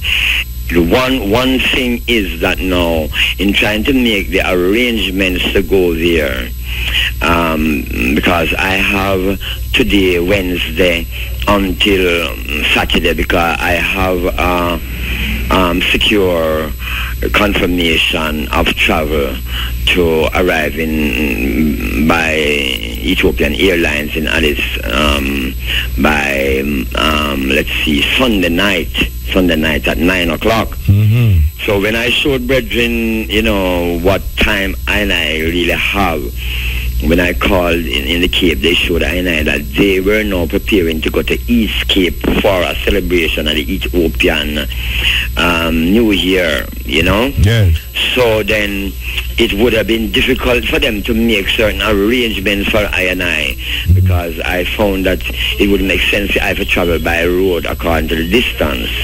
So yeah, but Cape Town is 2 hours air flight from Johannesburg. Hello? Cape Town is 2 hours flight from Johannesburg. that is that arrangement I was trying to make. But at the same time, there are brethren from Northwestern University who require I to give one lecture there today.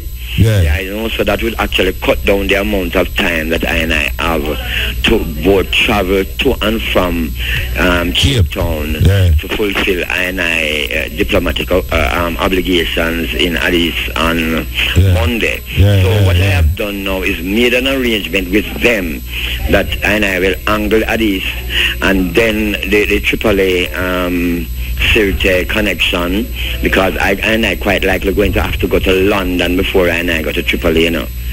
Right? And I have some budget in different areas of the continent which I need to go and access that have already been confirmed for I. So I show them that with those budgeting approvals, I should be able to, acquire a private motor that, it would make traveling on the continent more, up to date, Yeah. So they have agreed that they would allow I then to reschedule I visit to the Cape after I tried in from Libya. Well, Brethren, it sound good, I would just hope that they, as you say, continue to make the inways, over the years, the inways have been made, more the merrier. We give thanks to the more the merrier, Yes. So when I see that they will come forward to Jamaica? All right. Now, you see this trip that I have scheduled for Libya. His Highness the Crown Prince Estefanos Mangasha was saying that what works he see I accomplish in 1 week in South Africa, he really desired I to be in Ethiopia for 6 months to see what I would accomplish there. But 6 months? At the same time, hello? 6 months, you say? Yes, that's what they are proposing, that I should stay in Addis for that period. I haven't made any agreement on that as yet, because I would really have to approve that with Zara Jacob, since is really on his invitation I ride in. Yeah. But nevertheless, what has happened is with the meeting with President Chisano and also the meeting with Zimbabwe, because we have met with their High Commission to prepare for a trip to Zimbabwe, also to link up with President Mugabe, and also with Nigeria to link up with President Olusegun Obasanjo, since he was in the original agreement that established the group of eminent persons. And you know that we have met with Winnie, and Winnie has actually immediately agreed to be the international sponsor and moral patron of reparations. So right now we are preparing some arrangements for Winnie to actually arrive in Addis Ababa to get confirmation from the Organization of African Unity regarding that new status for her. Right? So what has been proposed to I is that instead of going to Libya and return to Addis, that I should go on to New York to deal with the United Nations, because what they are offering I know is representation on behalf of the diaspora, because they show that they appreciate the amount of documentation and track record that I have been able to bear on this procedure and on this international settlement, because they say that they have been working on it, and they are most pleased to know that in the West, there has been ones who have been working on it so diligently that we can now coordinate. Yeah. So when I am in Addis Ababa, those arrangements will be made. Now, if I and I have to travel to New York, I and I have already been invited by the brethren in Miami to link them from a reach in New York. So, so from I and I make the link there, I and I will make an effort to be in Jamaica even for a week or probably 3 days. Yes, I. But that would be like when? When that would be? The Miami link? That would be between 9 days to 14 days. From now? Yes. Okay. Because you have some events that take place in a Miami for Peter Tosh, you know? Yeah. Ones are there too, you know, I don't know. Well, Lion Muta, I know say is only for the eye, to communicate I, you know, and let I and I know, you know, fire, because I tell the eye, it's amazing to believe that I could barely get a ticket to leave Jamaica. One at a time it looked like I couldn't even get a visa for go. In I briefcase, you know, I have 8 tickets to travel to different parts of the world, and these things are volunteered by different heads of state and you know, what one would say now, ambassadors, charge their fears, you know, high commissions. That you know, them say when one door closed, the other one open. Is a living truth, my brethren. Yeah. The living truth. Yeah, man. I am amazed at the reception of the testimony from I and I, my brethren. Yes. As the Almighty God live it. All I know is the living truth, and I hear I school I and I. Yet when I hear the words that come out I and I mouth, my brethren, and I see the effect of them among, you know, heads of state and, you know, experienced diplomats, you know, it really is something to behold. So it's just an amazement and thanksgiving to the wonderful one who really, you know, school all of us. So they went to Shashamane? Of course, man, away as a man. Bongo Rocky and thing. And I reach in Addis, the next day and I reach at Shashamane. Yes. At the first place I eat Chalice on the continent with Bongo Rocky and daughter Baby I. Yes. Yeah, man, at the biggest tabernacle I ever see. Yeah, right, man, the tabernacle big, man. I returned here. The tabernacle big dog there. Oh, man, is the biggest tabernacle I ever beholden in my days. Yes, yeah. Well, I know they have much more to see, you know. My brethren, I give thanks for the moment just to just give a brief report to the I am a Lion and to encourage I brethren and daughters in the West. So listen now, all of the people upon the continent is like them almost revere I and I. Them want see I and I. Them don't want I and I leave. Them agitate full time for the whole of I and I reach up here. So when I read the prophecies to show them about the Sabbath of Sabbath, the great Sabbaths that have a whole upon the continent here with all of who were taken away from the West. I mean, them just eat that up, you know, my Lion. And it's that I and I work for, you know. So one knows that we soon clean out the whole of the Western hemisphere like a vacuum cleaner, you know, my brethren. Yeah. Without apology, who wants to stay there is just their choice. But Africa doors wide open and the gates them wide open. Lion is like, as you know, it's like you're giving a clean slate, you know, you can write anything you want, you know. It's like you're giving a blank check, you know, by the Almighty that you can just write in your figures, you know. So right now, my brethren, to what authority and governmental leverage that I and I have been given by the presidents, we just have to make certain that we use it wisely and implement it with discretion, I think, so that when we have to give them reports, they will be fully satisfied on the extent that they have put themselves out to really give I and I these, you know, authority in their countries, you know. So I and I are looking forward, my brethren, to just pure triumph and pure victory, my Lion. Sure. Most sincerely. All right, give thanks. Asante is there? Yes, man. One moment. And it's Asante reception. Yes, yeah, on another line, but we're going to have to interrupt it, and I'm going to take over the business and let her talk to the eye. One moment. All right, then.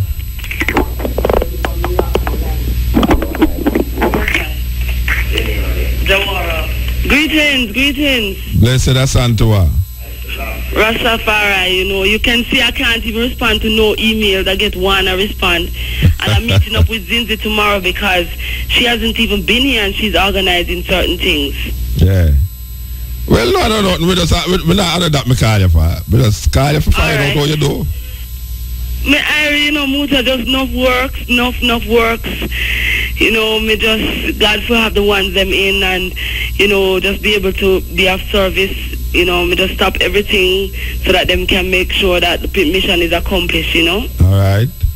Yeah, we give thanks for your input, It's very positive, Muta. I mean, when you see how Jah Lloyd open doors, I mean, I know our powers, but when I see, even the way how ministers of government have been jumping around his brethren, President Chisano fly to Johannesburg just so that this meeting can happen, and them showing us that reparations and repatriation is number 4 on the AU agenda.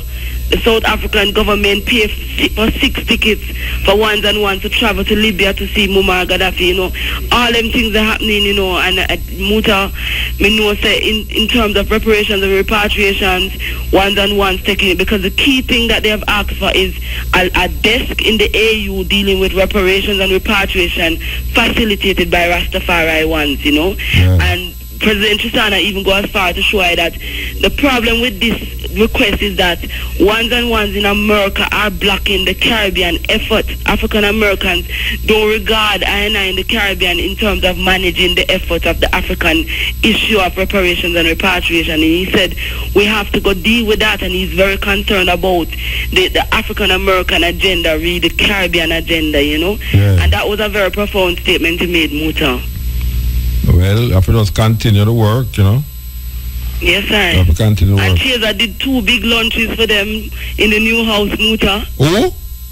Cheers, Oh, yeah? open up the house for the ones, them, and, just, enough 2 dinner, 1 welcome dinner, 1 farewell dinner. And I just How is Lando? Moving out. Lando? Empress Lando? Tell her to come forward. She there, Oh, she do that? Yes, greetings.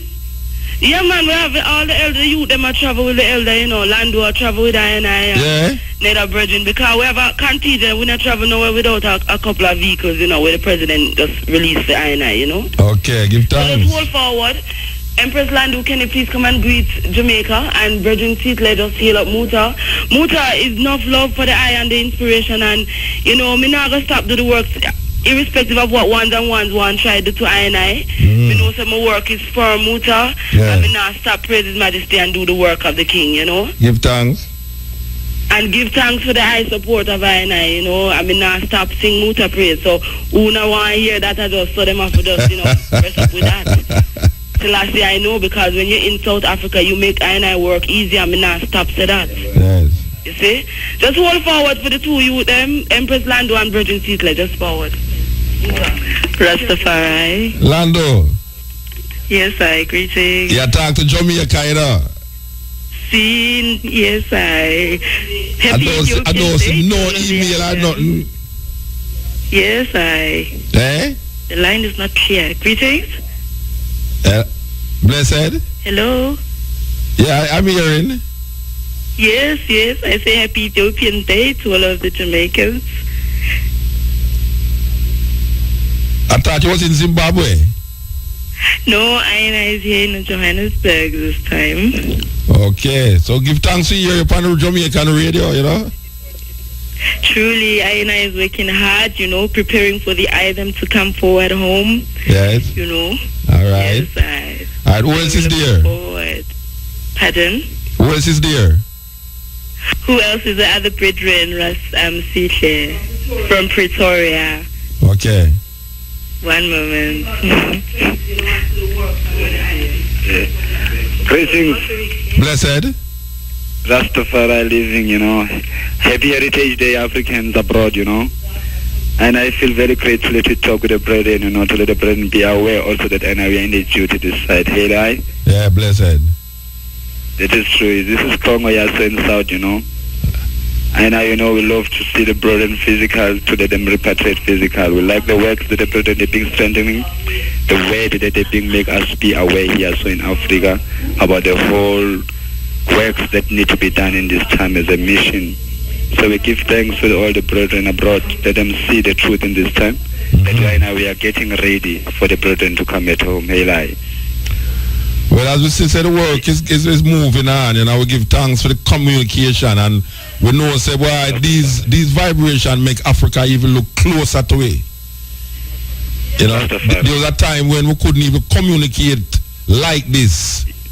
And now we see that we have brethren in South Africa, sisters in South Africa, Ethiopia, all over the globe, and we can communicate and radio programs in Jamaica with the brethren them. So we give thanks for these moments, We know that the movement is pushing through, Rastafari. Yes. Yeah, let me networking the brethren that has fulfilled this within this time is an time it's being prophesied that the Rastafari is gonna reach 2 million.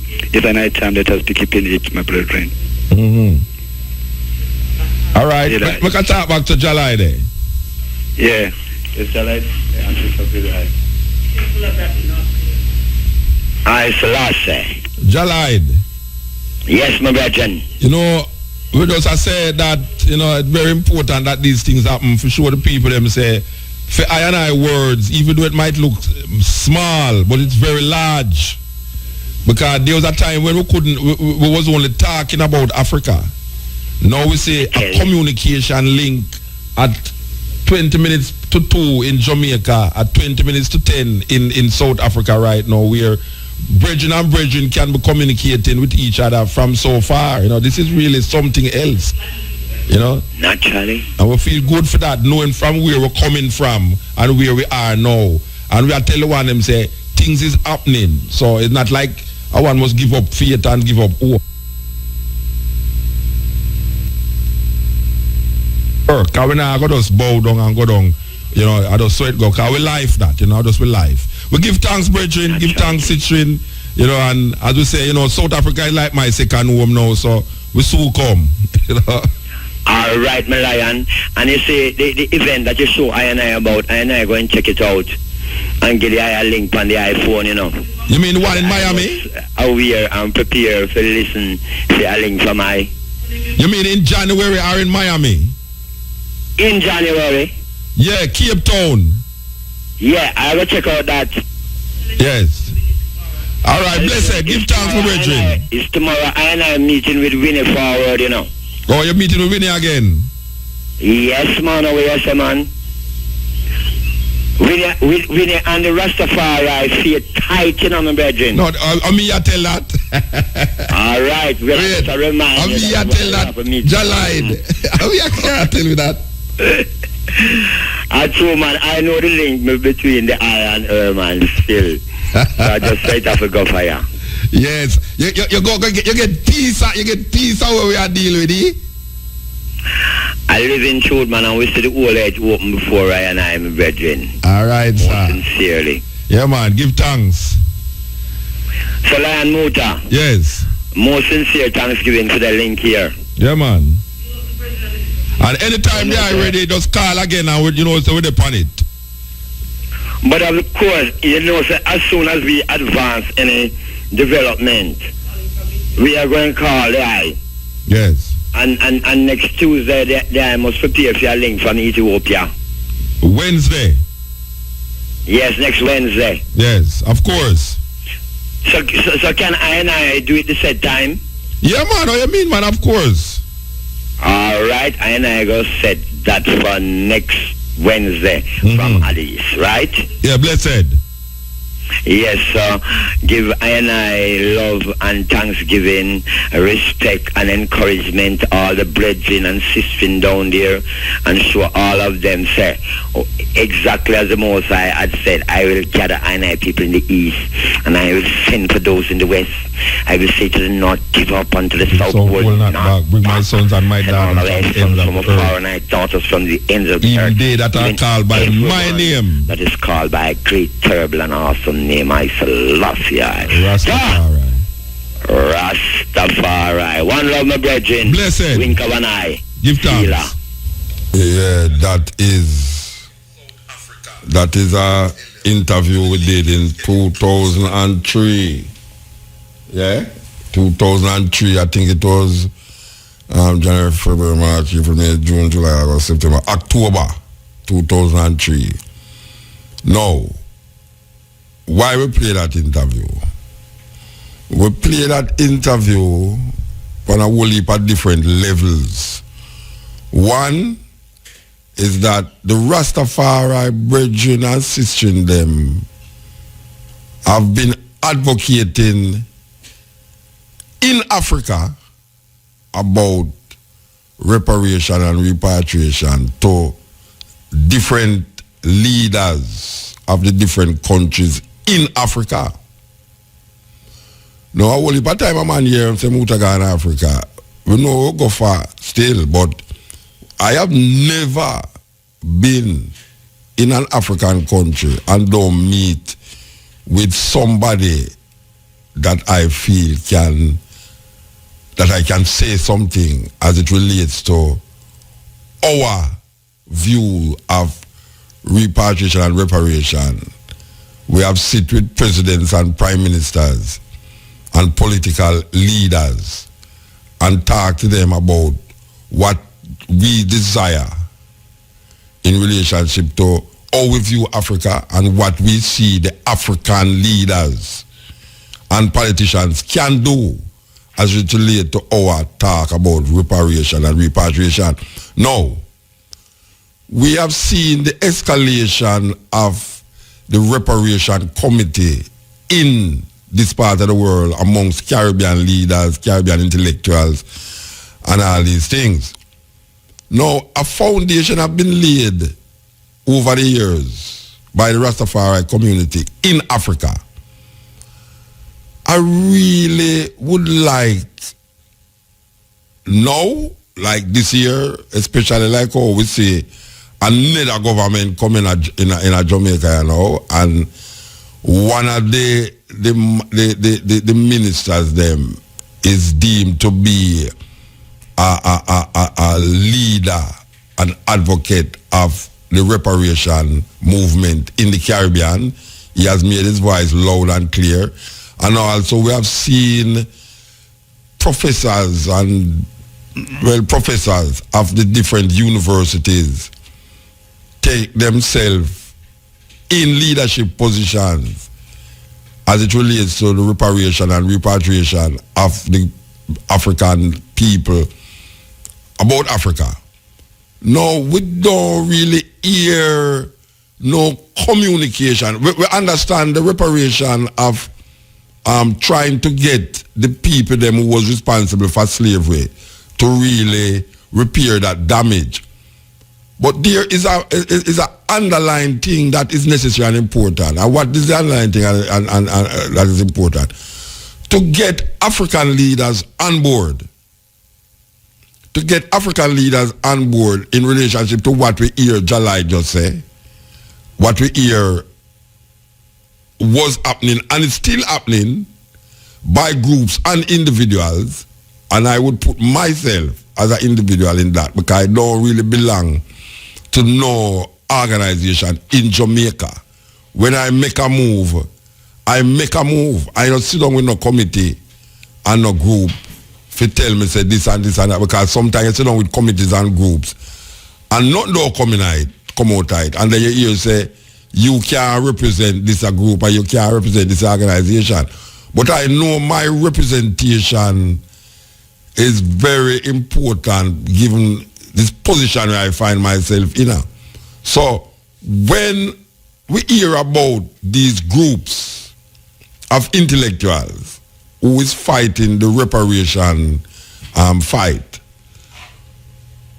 I think that there should be more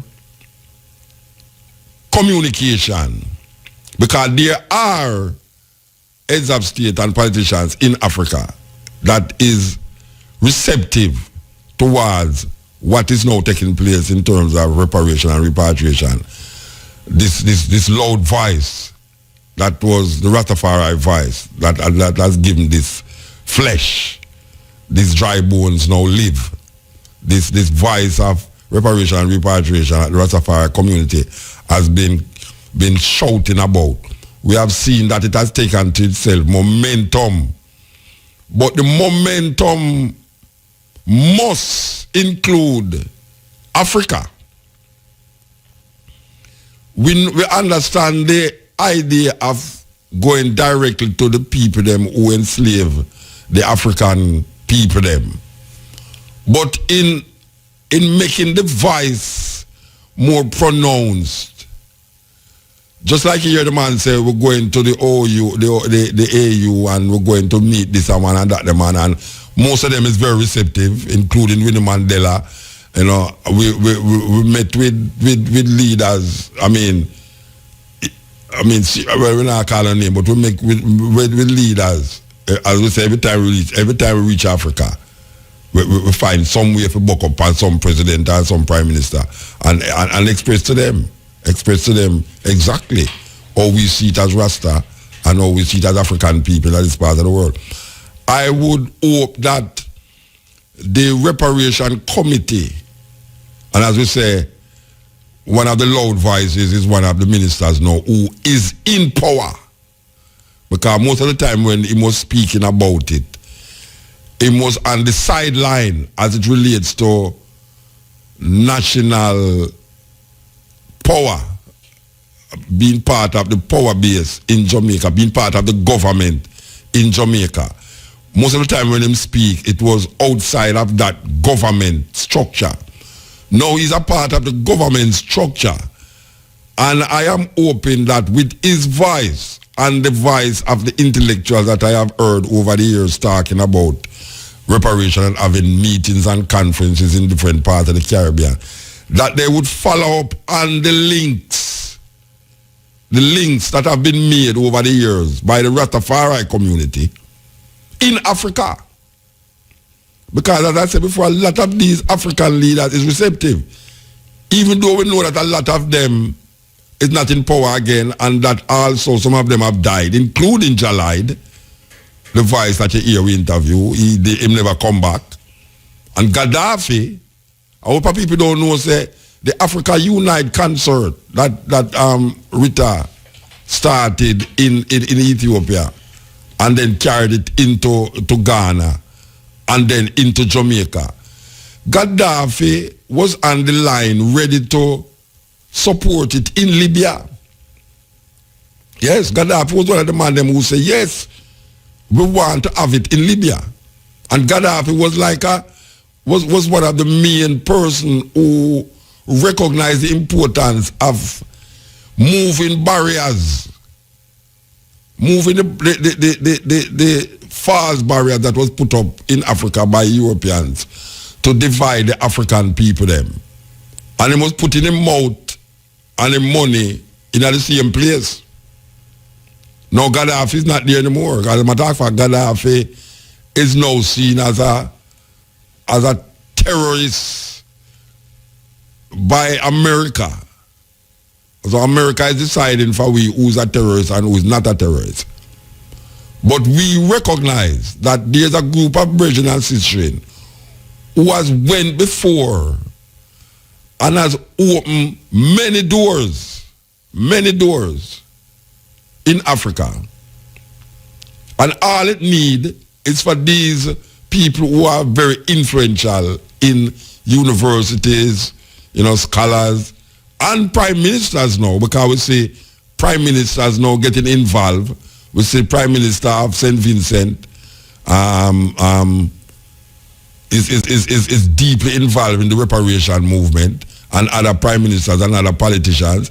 One would hope that we would see a link, a Pan-African link. And this is where Pan-Africanism come in now. Just like the Rastafari movement, who will never just sit down here and hope, but we actually make move. And we make move and try to connect with people who feel can make a difference and can help to sustain this repatriation movement so as to make it more meaningful and more advanced in Africa itself. we would hope that given the move where the reparation committee, I mean, I say them not make no move because they have done a big move, great move. But I think it is time that the Pan-Africanism chip in with the reparation committees in this part of the world. It can't just be just a group of farmer slaves organizing and structuring when we have a bigger base, and I don't want to use the word fan base, we have a bigger base of people who is influential and can make a big difference. When I say big, we mean like massive difference to where we are asked for.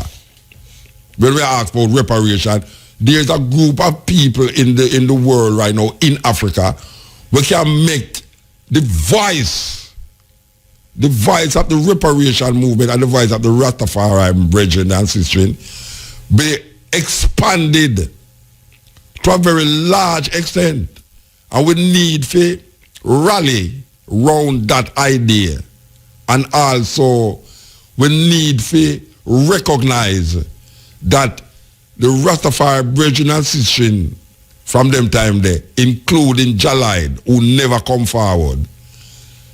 And you have sistren there right now in Africa who is working diligently upon it. And you have brethren in this part of the world.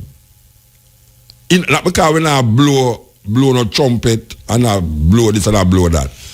But we have consistently tried to make a link and a connection with people who we feel can make a difference in when we shout reparation, repatriation. They have that in their mind because they hear the sound and the cry. Not of people who they make a telephone call or people show it and you read it, but people who actually sit down with them. Sit down, just like how you hear Jah Lloyd say, he meet the president, the man from Mozambique in at the airport, in at the VIP lounge. It's many of that we do. After we leave Jamaica and go over there, so many sit down with vice presidents and prime ministers and things and show them, say, watch out, this is the cry. This is what we are working with us now. What is it that you can do or is going to do to help this massive movement, this Pan-African movement? We need a Pan-African mindset. We understand people who say them is Pan-Africanists, who is searching for reparation. But I think a lot of these Pan-Africans strive for it outside of the African connection. The African connection must be a focal point in our strive for reparation and repatriation. The African connection must be the center. You hear me play the tune by Sizzla a while ago, Center of Attraction. Africa is the center of attraction. We, who is Rastafari, brethren and sistren, have over the years recognized that Africa is the center of our being. So when we lobby for equal rights and justice for African people, even though it's over this side, but we want to connect it with a movement or with an idea that is embedded in people who is influential in Africa that can make a difference. That when we talk, it's not just we talk, but you have people in Africa themselves recognize that here is a group of people that come and talk to we, you know. We need to figure it out. We need to figure it out. And I have not met any politician, I don't know, and I say them down there, you know. Because you hear Jah Lloyd a while ago attack, and him say, the people them were in me that can make a difference. They are very receptive to the ideas that is exposed to them. I personally have not met any politician or any leader, whether prime minister or president, that has said to me, No, we know them thing there. That no interest. The nearest thing that will come to that, and believe you me, it's amazing. The nearest thing will come to that is when Mugabe come to Jamaica. Mugabe come to Jamaica and sit down in a Pegasus Hotel, I remember, and a whipper man in there. When the argument of repatriation come up, Mugabe say, why we want to leave Jamaica to white people? We must stay and build up Jamaica. Mugabe said that. I remember distinctly when he said that. He's the only person that has shown a kind of, shakiness about, Africans coming to Africa. We must stay here, so. Yet still, in I'm 90 at the whole stage as now, him recognize the argument that Haile Selassie give out for a long time, say Africa await its creators. Mugabe recognize that as a man who now sieved through the AU and recognize that this thing is not just Africa now. This is Pan-African. This is an African thing. Whether you're at home or abroad, it's a Pan-African thing. And the pan in the African, it means all African. If you don't understand what Pan-African mean all African. So when we sit with a prime minister or president and we say, look at all, but why you figure out how this thing will go? First we attack the visa thing. Then we say, what is your, how this will work out? And you see, it just needs some coordination, It is a coordinated, it needs some coordination. That is really what it needs. It needs coordination. It need the connection make between East Africa, West Africa, North Africa, and South Africa.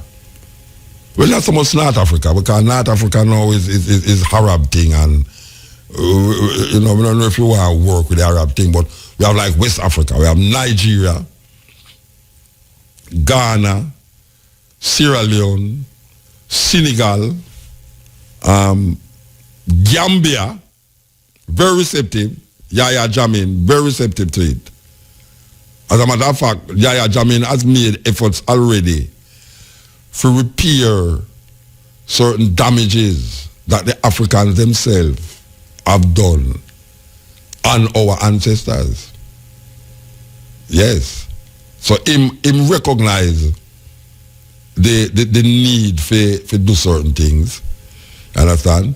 Here when me the talk about Winnie Mandela, me know as a fact that Winnie Mandela is very receptive. And she's still there. She's still about, she not done, It's not done, she not done. Now because you don't hear the news way, but she's still at work. Make Asante what tell you about Winnie Mandela in at this time, yeah. You have, you don't really have to name them, but you have politicians, you talk about presidents and prime ministers, who all it really need, these people who now take up the mantle of repatriation and reparation outside of the Rastafari community, because now it is not only a Rastafari cry, it has become now an diasporic African cry. We say, we should name the Verena Shepherd up at the university, very loud. We see Beckles, very loud. We see Prime Minister of St. Vincent, very loud. We see Mike Henry Dongaso, very loud. All these people is not Rasta, but them have a voice that is pronounced as part of the establishment, as part of the established community, where can make a difference. Their effort can make a difference and can lend even more weight to what Rastafari have been doing. It can lend a whole heap of weight. So I am going to press along with this reasoning to these what them call professors and people who claim to be a part of this reparation thing. This year is, this is my time to say, look here, this thing gone in Africa from long time, and we don't see no concerted effort by the reparation committees to go into Africa and get the Africans involved in the reparation and repatriation zone. There is a need to include Africans, continental Africans on the continent with what we in this part of the world is doing and saying as it relates to reparation and repatriation. It is very important that we make it a all African trust. We move as all African, as Pan-African. We move it that way. Not just diasporic Africans who is here now, who's attacking England and attacking France, attacking Portugal and attacking Spain, but recognizing that you have some clout behind it. Not just intellectual clouts, not just professors clouting, but political entities clouting. So I'm going to talk to some of these people. I'm definitely going to talk to some of these people without a doubt. Yeah, this is the Cutting Edge, and I refer me going through the paces. We just try, do the best we can in the things that we know we should do. This is Bonnie Brown.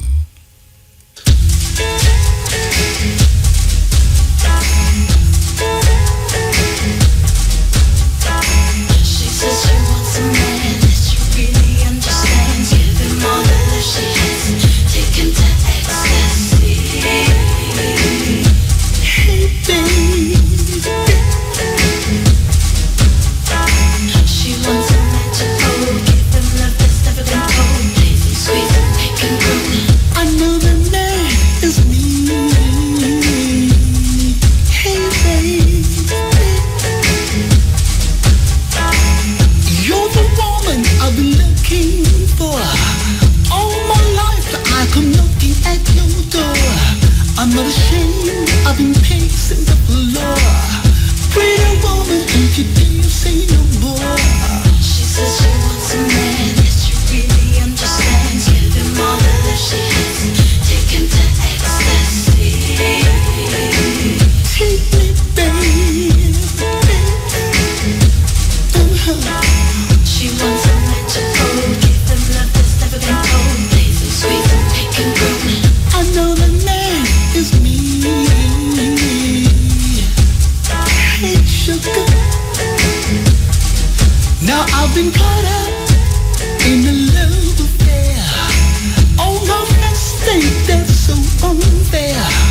A real woman like you is so hard to find, but my computer tells me that you're all mine. She says she wants a man that she really understands. Give him all the love she has. Take him to ecstasy. Take me, baby. Oh yeah. She wants a man to hold. Give him love that's never been told. Plays him sweet and make him grow. I know the name is me. Hey, sugar. I need to know, baby, what makes you tick. My hard drive has every program in the mix. I need to keep this your relationship, and everywhere you go, my baby, on your lips. Your lips, your lips. Oh, baby.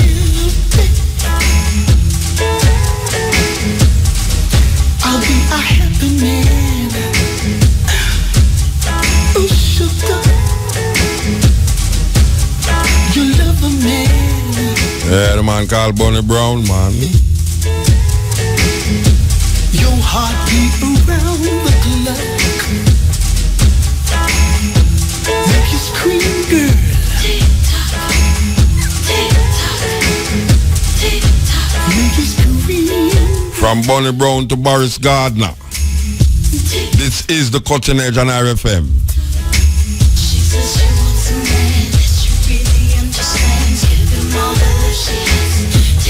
You are listening to Muta Baruka.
Boris Gardner. You know, we have a history of Boris Gardner. You know, Boris Gardner used to have a band named Boris Gardner Happening. There was a version by the name of Larry McDonald who used to play percussion with Boris Gardner. He was the first musician that would play, that would read the poetry to his music. Larry McDonald. And there was an ex-major named Tony Bennett in the same Boris Gardner Happening. Tony Bennett become a Muslim and changed his name to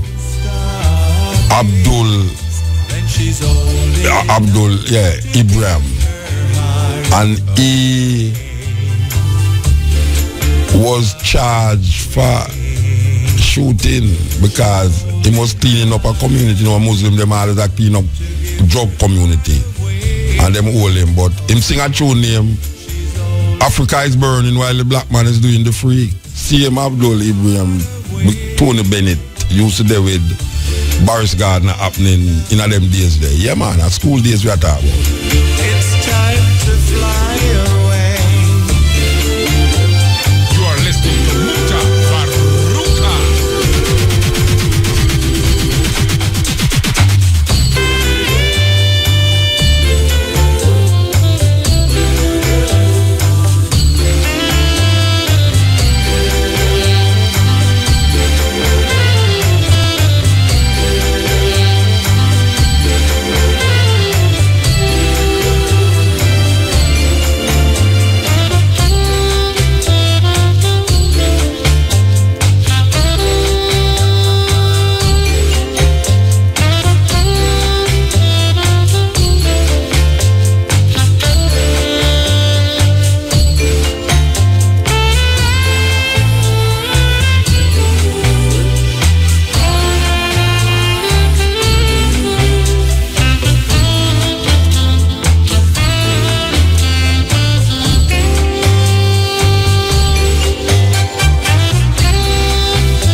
I tell you, Boris Gardner, sweet. This is the Cutting Edge, you know. Yeah, Cutting Edge, I listen to.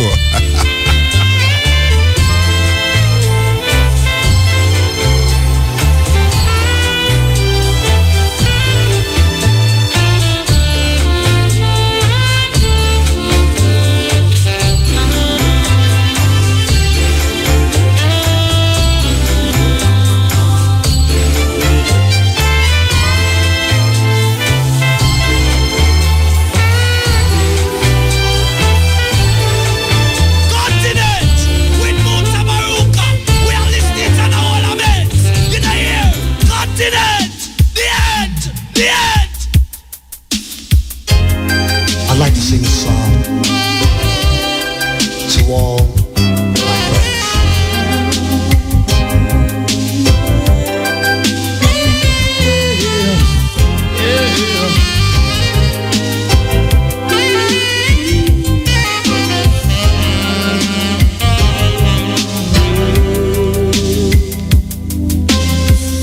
Somewhere there should be for all the world to see a statue of a fool made of stone. All right. It's Frankie Paul. Who let love slip through his hands and left him standing all alone. So build a statue and hold it high for all the world to see, and inscribe the world's greatest fool and name it after me. Statue of a fool. Frankie Paul, different style. Yes. Cutting Edge, yeah. Yes, Muta. Blessed Mandingo. Man, you draw some stuff you remind me. In the days, in the hours when they do that draw them kind of stuff you have to laugh more to say. Emeritone. Me I tell you, and otherwise, and our bridge in the bag of case. Yeah, man, them time there. Yeah. Image disco, me I tell you, memory lane for true. Well, you know, nice selection and thing, and very interested in a view there with Jah Lloyd, you know, about the whole reparation thing. Mm-hmm. And of course, we all remember the brother who left in Nigeria, Chief Abdullah, who was fighting for reparations, and they killed him in Nigeria, you know what I mean? You know, sir, you have to call back, you know, because, I don't know, it sounds like you crack up there. Yeah? Yeah, it's a crack up. You hear me better now? You better now? All right, go on talk.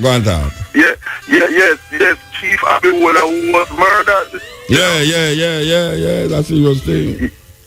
Yes, and it's a man who visited Jamaica too, and remember, he was the leading reparationist activist at the time of his death. And yeah, man, in the 80s. Yes, and the Americans involved with the killing of the Susan Rice and thing. Yes, 1990 died, was murdered December, July 1998. You know, after many years, you know, really bringing the reparation things to the fore. You know what I mean? So it's for sure we have politicians and other people in Africa who who ready, man. Yeah, we have to just push it and just make all the people them right now who claim leadership recognize that the foundation did lay already, and them need to just work on the foundation there and implement it. True. So where the England still cold, man? Man, it's cold and rainy. Cold and rainy. And guess who I talked to yesterday too, in Florida State? Remember Anson Curry? Oh yeah? Yes, man, Anson Curry was the same year as me there. Technically, my right and thing, you know. Yeah. And I spoke to Tucky from Franklin Town, Savage. Yeah, I'm supposed to be at the drum in July there, you know. In Birmingham there. Yeah, I'm supposed to be there. Okay. We still work it out still. Yeah, we still work it out, but we're supposed to be there about the 24th of July or somewhere around there, so. All right, but we make a note of that. And thing, see? Yeah, man. And thing. All right. Blessed love to all the listeners. Then. Yeah, man. Give thanks. Every time. All right, yeah. See inside is a broken heart. So build a statue and hold it high. Yeah, Cutting Edge. Good morning, Mr. Mota Baruka. Good night, ma'am. How are you? I am okay. My name is Tatiana. Okay. I'm a regular listener. Mm-hmm. And I'm just 16 years old. You're 16? You sit up them hours, you have to listen to Cutting Edge? Yes, man. Okay, Mr. Mota Baruka. I don't really call to talk. I'm Rasta with you, and you know what you normally talk about. I just call to congratulate you on the good work you're doing. Okay. And we like to implore you to keep up the good work. Yeah, man, it means a lot when you call, you know. It means a very lot when you call, trust me. Yeah, man, let me tell you, man, I always stay up and listen to your program. And I listen to Cutting Edge also because you are very educated, man. And it's very good that you use your educated self to educate others. You're educationally wise. And I love you so much about it. I will give thanks. I've always wanted to meet you and to shake your hand. Well, you're so, if I make the call now, you guys see how quick that happen. Thank you, I hope so. All right. But Mr. Mota Baruka, you know that you going to me. I don't know how to explain it to you, but you know, I have a dream, and my dream is to Mr. Mota Baruka. You have what? I have a dream. You have a dream, okay. And my dream is to ensure that black people get the fair treatment that the care managers in Mr. Mota Baruka. And you see that man there was Donald Trump. Donald Trump? Yeah, man, may I pray because they say, nowhere upon heaven or earth can be president. Nowhere. Yeah. You can't destroy with black people. Okay. Anyway, you take care of yourself. All right, Mama, give thanks, yeah? All right. Give thanks. Yes, it's a serious thing. Serious thing. All right, here goes.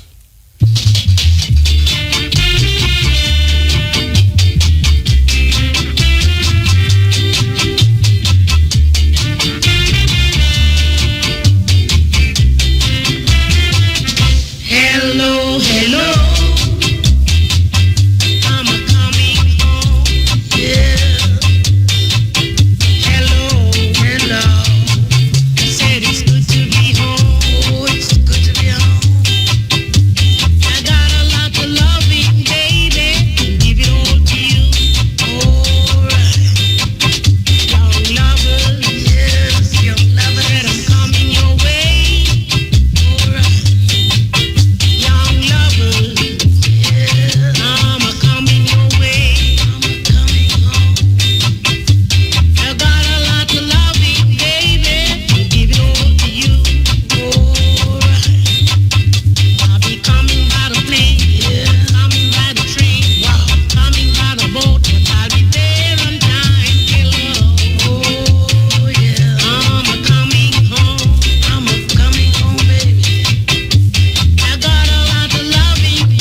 Satchmo, you know, you have Louis Armstrong and call him Satchmo. Well, you know, Jamaica always a answer thing. Well, this is the answer to Satchmo, girl Satchmo. This is the Cutting Edge. Listen, yes, here. Mota, greetings. Blessed. First time call about the know this Island thing, you know, there in Chicago, and I go and listening to the show. I enjoy the voice, you know. Give thanks, man. Yeah, man. So just I go and listen. I say, give thanks for the works and the message I have to interact. Just we are listening to it. You know, we are listening to it, and just want to tell you them so just go and hold the faith, you know. Yeah, man, of course. Yeah. The race is not for the swift, you know, it's who endure to the end. Yeah, man. And so I tell myself, they are listening at night time when I would on the work and that. Yeah. We just go and take in the vibes and give thanks to the show. Yeah, man. Thanks to the IRFM team for the Thursday show to listen to it. Give thanks, brethren. Give thanks. I just remember Chicago. All the while. Yeah, man. Alright. Yes. We are staying at the mood over there now. Believe you me, we are staying at the mood. Listen.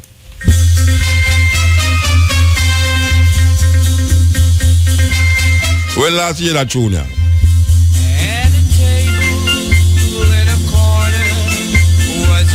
More I yell up my brethren DJ Snow. DJ Snow, I like that. DJ Snow. As we sat there face to face, I go back there. You are listening to Muta Baruka.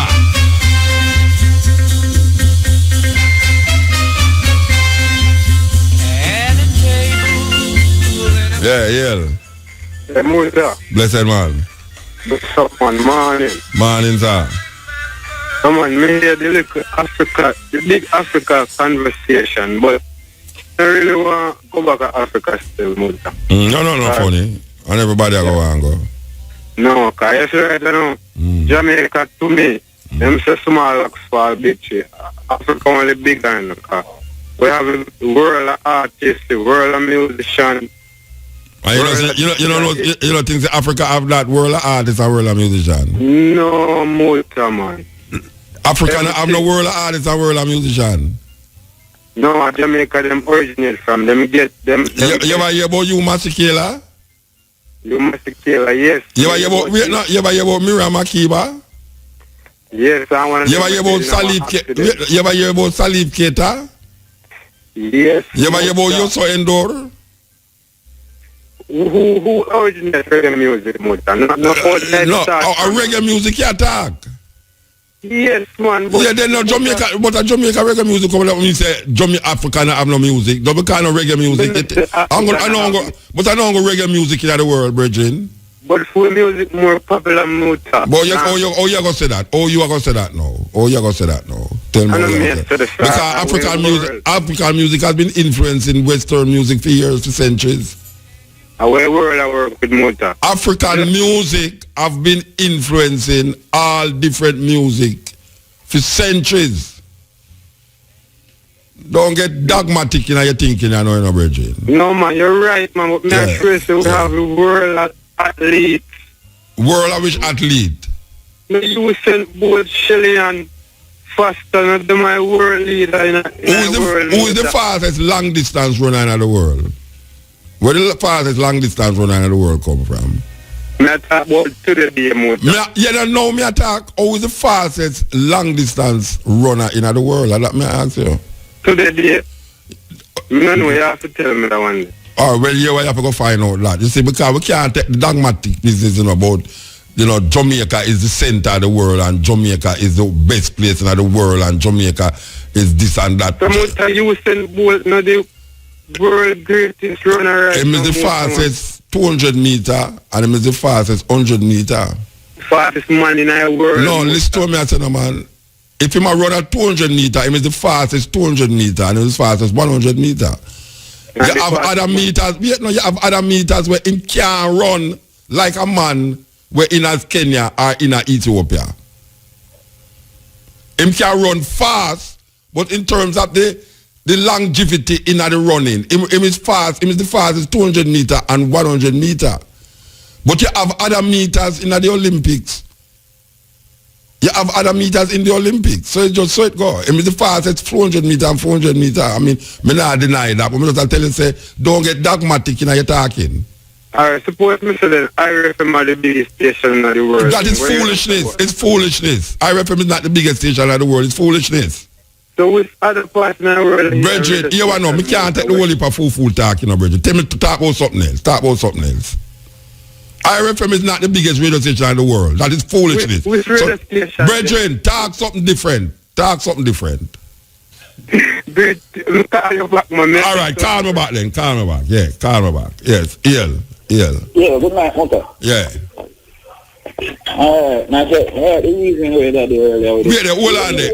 When a man say world, where am I talk about? When a man say world, am I talk about between am I talk about Norman Manley Airport and Sangsters Airport? I don't understand when I say world, where am I talk about? Because sometimes a man talk about world and him think say the end, the Negril to Moran be at the end of the world that it's all like Columbus. Anyway, talk, Bridget, talk. Yeah, man, so my reason why that earlier with the young lady for the sound thing. The reason you make about what? So the girl, so she can use sound for healing. Oh, yeah, the healing, yes. Because a couple of weeks ago, I think me already see program on brother call I give myself a different type of healing. I hear about that. Some of them Reiki and all sorts of different things. Yeah. So, I think you can get some more practitioners to come on. You know, that would be good. All right, yes. People say that. All right, so I'm going to take that. I have a record thing when I think about forward here, you know? Where based on where Kawu did do on our morning program. So all the time come to me and this me put on and so now that we have found God. So, what? Now that we have found God. Yeah, in search of God. African God, yeah. That's for that series there. So now that we have found God, we now need to study the cycle of the moon. Every day, every month, every year until the cycle repeats itself. All right, And then I say, based off of that reason, that's still me answer now, how will we verify that what we have studied is true, you know? Because we can always get information and information I get still not true, right, you know? So, I don't know if you have anything, documentary on the moon and things like that, you know? Well, all you have to do is just put in a YouTube or in a Google and Google where you look for. No, man, I understand that from that level there, but at the same time... No, I don't have nothing specific I can't tell you at the moment. Oh, well, it must be like right now, isn't it? Okay. But based off how the girl left us still with the planetary thing. Yeah. Maybe we need to this like a thought I'm right, so we need to expound on it still, no? Alright, which part do you want to expound on?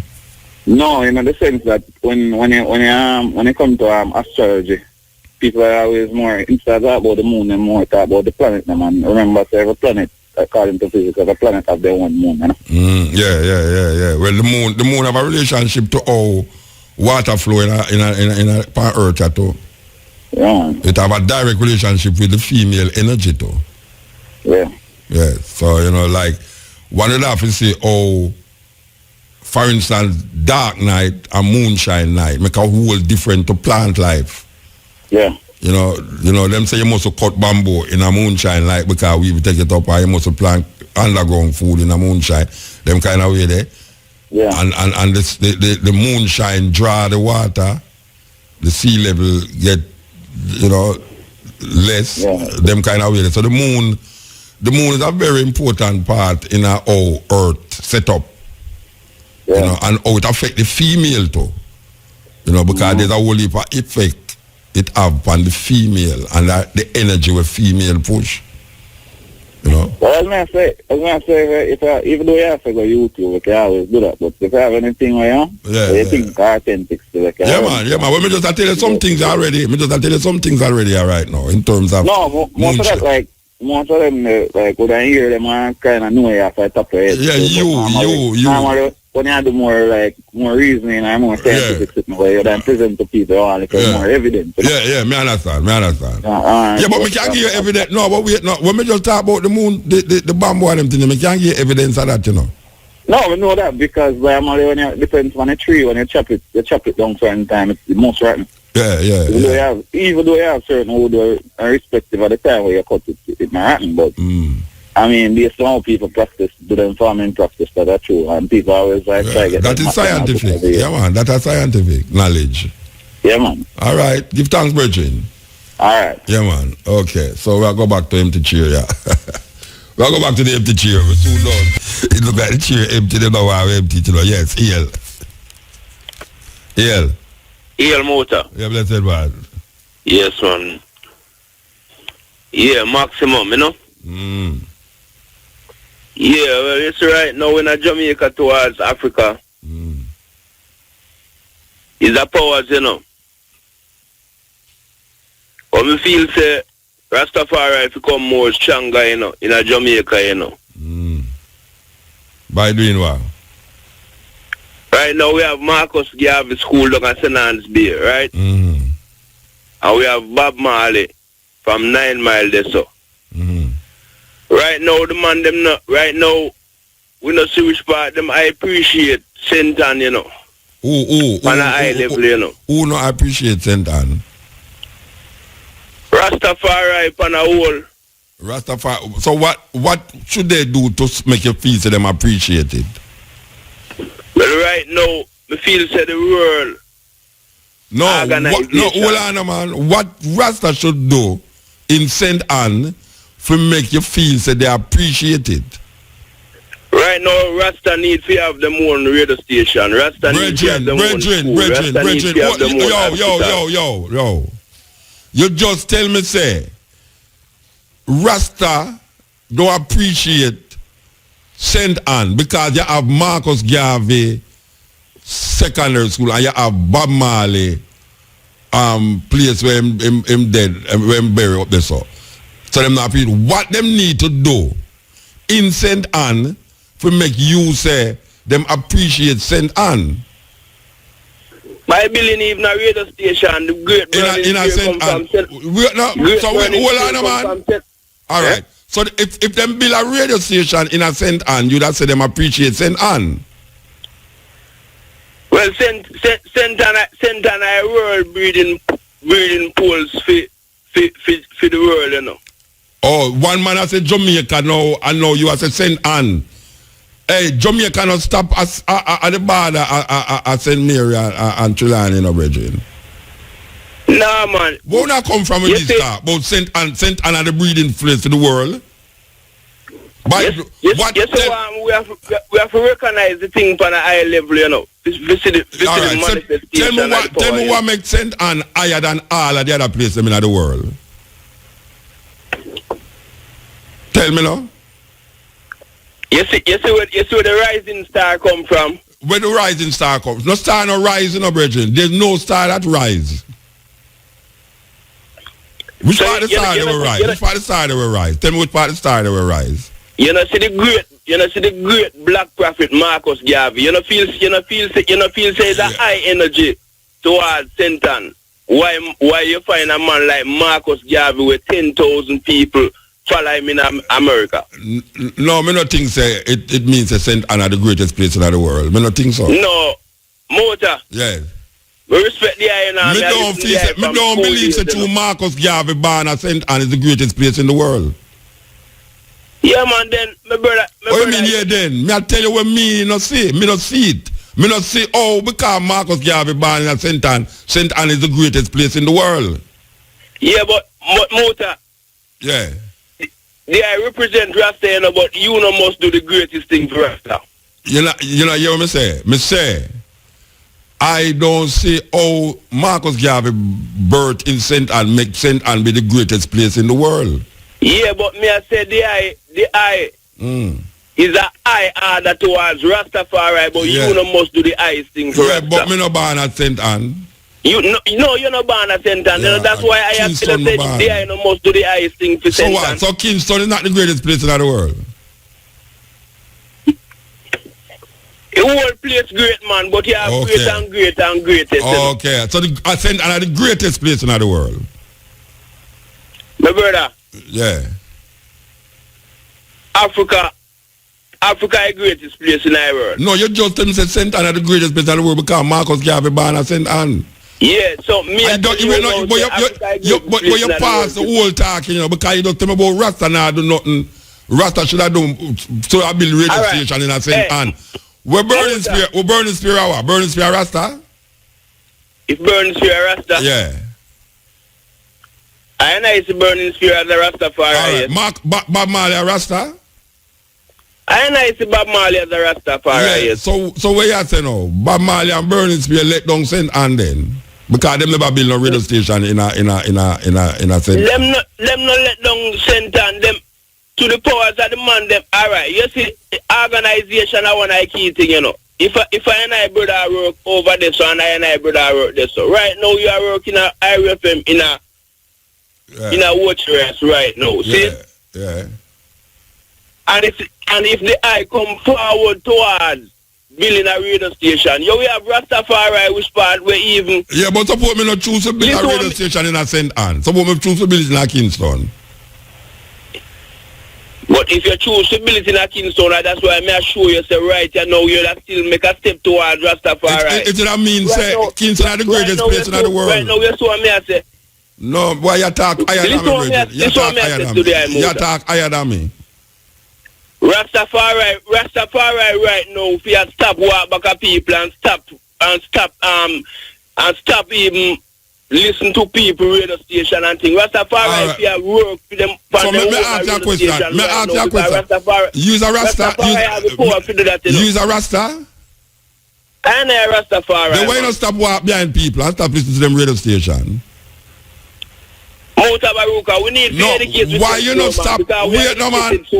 Why you don't stop walk behind people and stop listening to them radio station? No, Mota Baruka, you don't know see a time for everything. Why you don't stop listen to them radio station and stop walk behind people? Because you say it's Rasta do that. So you as a Rasta, why you walk behind people and listen to them radio station? You have to have someone to set the pattern, you know. All right, me gone, Bridget. Me gone. Yeah, yeah man. Next caller, yes. EL. Yes, Mota. Yeah. Yeah, may I say, so over the universe right now, there's certain ice that shouldn't melt up as yet. Start melt. And once the ice start melt... There's certain ice that shouldn't melt yet, and it start melt. Yeah. Which part of the ice that we are melt now? All over, man, like Canada, America, England. All right, you have ice in you have ice in England which should not melt. Yeah. And it a melt. It a melt. Why it a melt? Why the ice which shouldn't melt now a melt now? Yeah, because the cycle coming in to take the course, coming out of winter to spring. Okay, they don't know, say you have winter and spring, summer and autumn. So that means, you know, in a winter, the ice there, and in a summer, the sun melt the ice. So the cloud taking up the water, what can go in the cloud, go back to the sea. To show where you like Jamaica and other places over the world, the cloud carry it and dash it off. I work through the cycle, changes, in a new year coming in. Within the cycle, you're going to have earthquake over the world. You thought that last week, you know, Bridget. You mentioned that last week, you know. So which ice in America which shouldn't melt? Why it shouldn't melt? Why the ice shouldn't melt? No, we say some of the ice where it shouldn't melt, it melt too fast. Okay. So it's too fast, it's where it melt now. Yeah. You get flood. You get flood. Yes, you get flood. Okay. When you get in these floods, yeah, you're going to get earthquake. Okay. You're going to get lightning. Okay. You're going to have nature taking its course then. Yes. On a level. So what that mean now? So what should I do now? What should I do then? No, you're not doing you have to, so we can't. Year coming in. So we can't stop it then. No, you cannot stop it. But it's a new year. This is what. Yeah, but why? But wait there. What is the significance and talking? If this is happening and it's a new year, and it is inevitable that it will happen at a new year, what is the significance of talking about it? If it's a natural thing. A weird say what? What you weird say? It's something where you say about happen. Because what you tell me say you don't know, you don't know about the new year now. No. I mean, what cause the new year to be here now? All right, a new year going to happen with flood and earthquake and all this. I asking you a question now. Yeah. If you can't stop it and me can't stop it, what is the purpose of saying it? To have people aware about it. That you can do what? That you can do what? When you're aware of it, what you can do about it? What you can do about it? Yeah. Honor it and glorify it. All right, sir. Glorify the earthquake. All right. Glorify nature. No, we are glorifying nature without earthquake come, and we are glorifying nature without flood come, so it no matter. No, but when I say, remember, you tell me, say, a new year start January.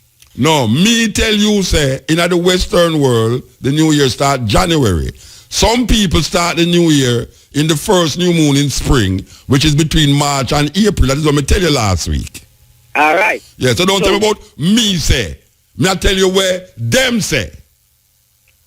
Me tell you what them say. Them say January is the beginning of the year. Some people say the first new moon in the spring is the beginning of the year. That is what them say. That must be the right thing, right? No, I don't know where you want to call right, you know. I tell you what them say. I don't have no opinion. Them say it, but them say it. I have no opinion on it. Them say it. I know it no matter to me when the year start. It no matter to me when the year start, you know. The Christmas cycle start, that man. It don't matter to me when the year start or when them say the year start. It no matter to me. It matter to me. All right. So what you gonna do about it if it matter to you? What can you do? Aware one. And aware what when you're aware of it, what that means to you now? When you're aware, one who not aware, no say the year start at that time. You make them know that time the year start. So what am I gonna do now? So what am I gonna do when them know that the year start? Them can't accept it. That is why we are getting away from rainfall. I'm gonna say, you know where the way for people rainfall. Brethren, let me tell you something. Call back next week again and talk the same thing. Yeah? All right. No. This is the cutting edge. 3 cards straight. And I can't play the empty chair. And you know, so I'm going to play the empty chair. At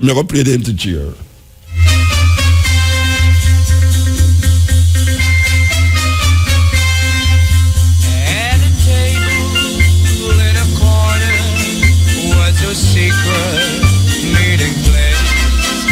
I remember how you left me as we sat there face to face. I go back there to our table, always hoping you'd be there. But it's silly, wishful thinking when I see your empty chair. Empty chair.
Baron Lee and the Dragonaires. I think it's Keaton that sing the song, yes?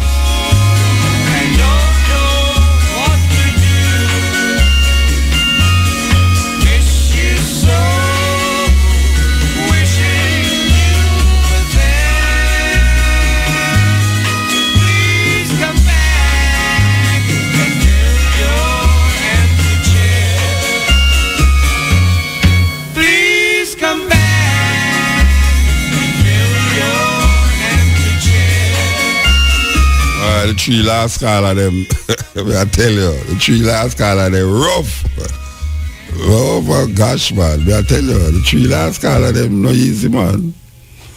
Okay, so, you know, Mr. Fix It, Winston Francis.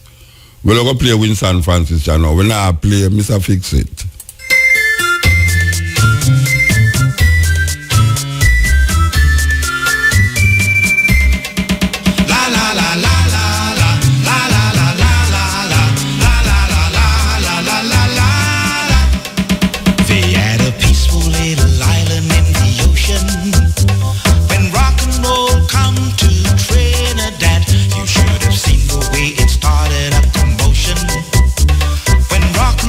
Come to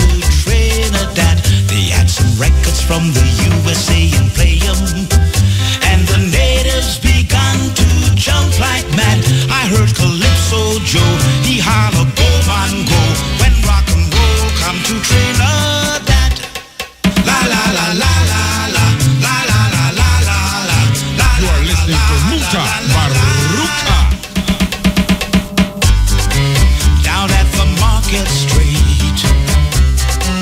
You hear the crazy beat. Then since they heard the news, they're wearing blue suede shoes. Gone is Calypso song. They rock it all night long.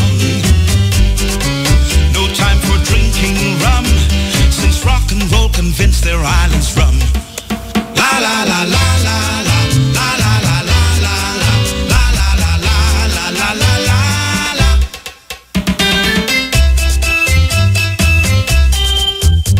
When rock and roll come to Trinidad,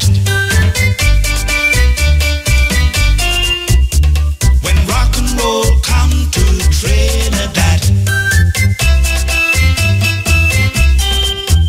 and the natives begun to jump like mad. I heard Calypso Joe, he holler, go man go, when rock and roll come to Trinidad.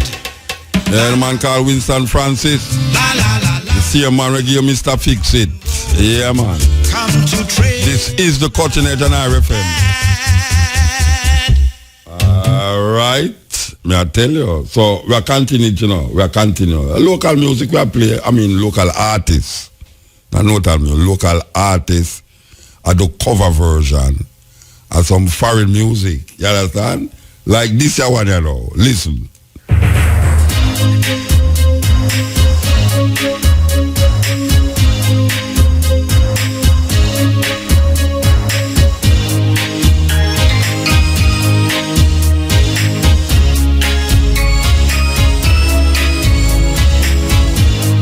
You are listening to Muta Baruka. Yeah, man. Cutting Edge with Muta Baruka. We are listening to all of it. You know here, Cutting Edge, the edge, the edge.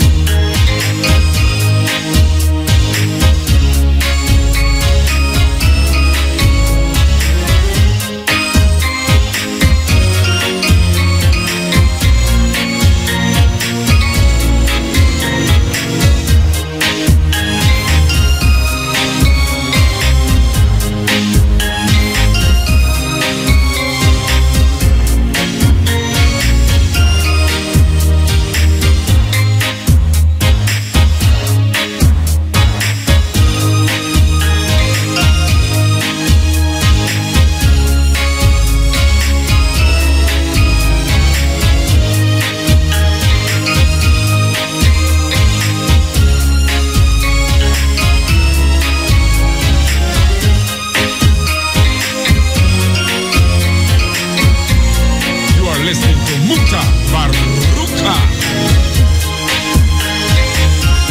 On the Cutting Edge with Muta Baruka. What the term say?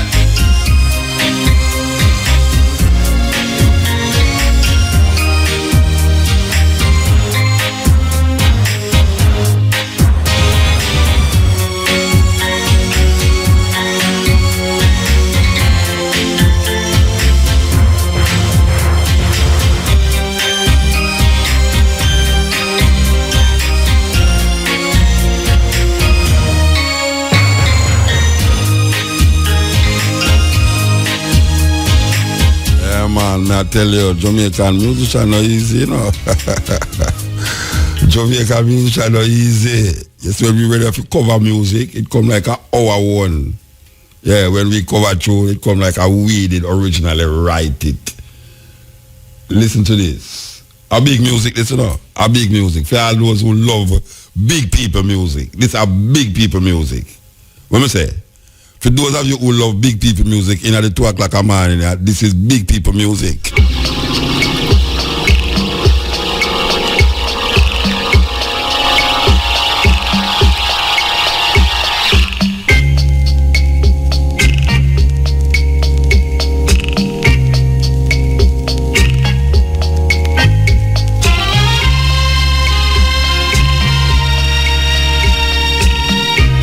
Yeah, man. I know this world is not only for me, and the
say a big people music, this a big people music, you know, Ernest Wilson. When I say Ernest Wilson, I believe you may let true love be long time Jamaican soul music. Anytime you go a party and them tune you put on, man. If you now have a girl, man, you go something by the corner and put you in your pocket.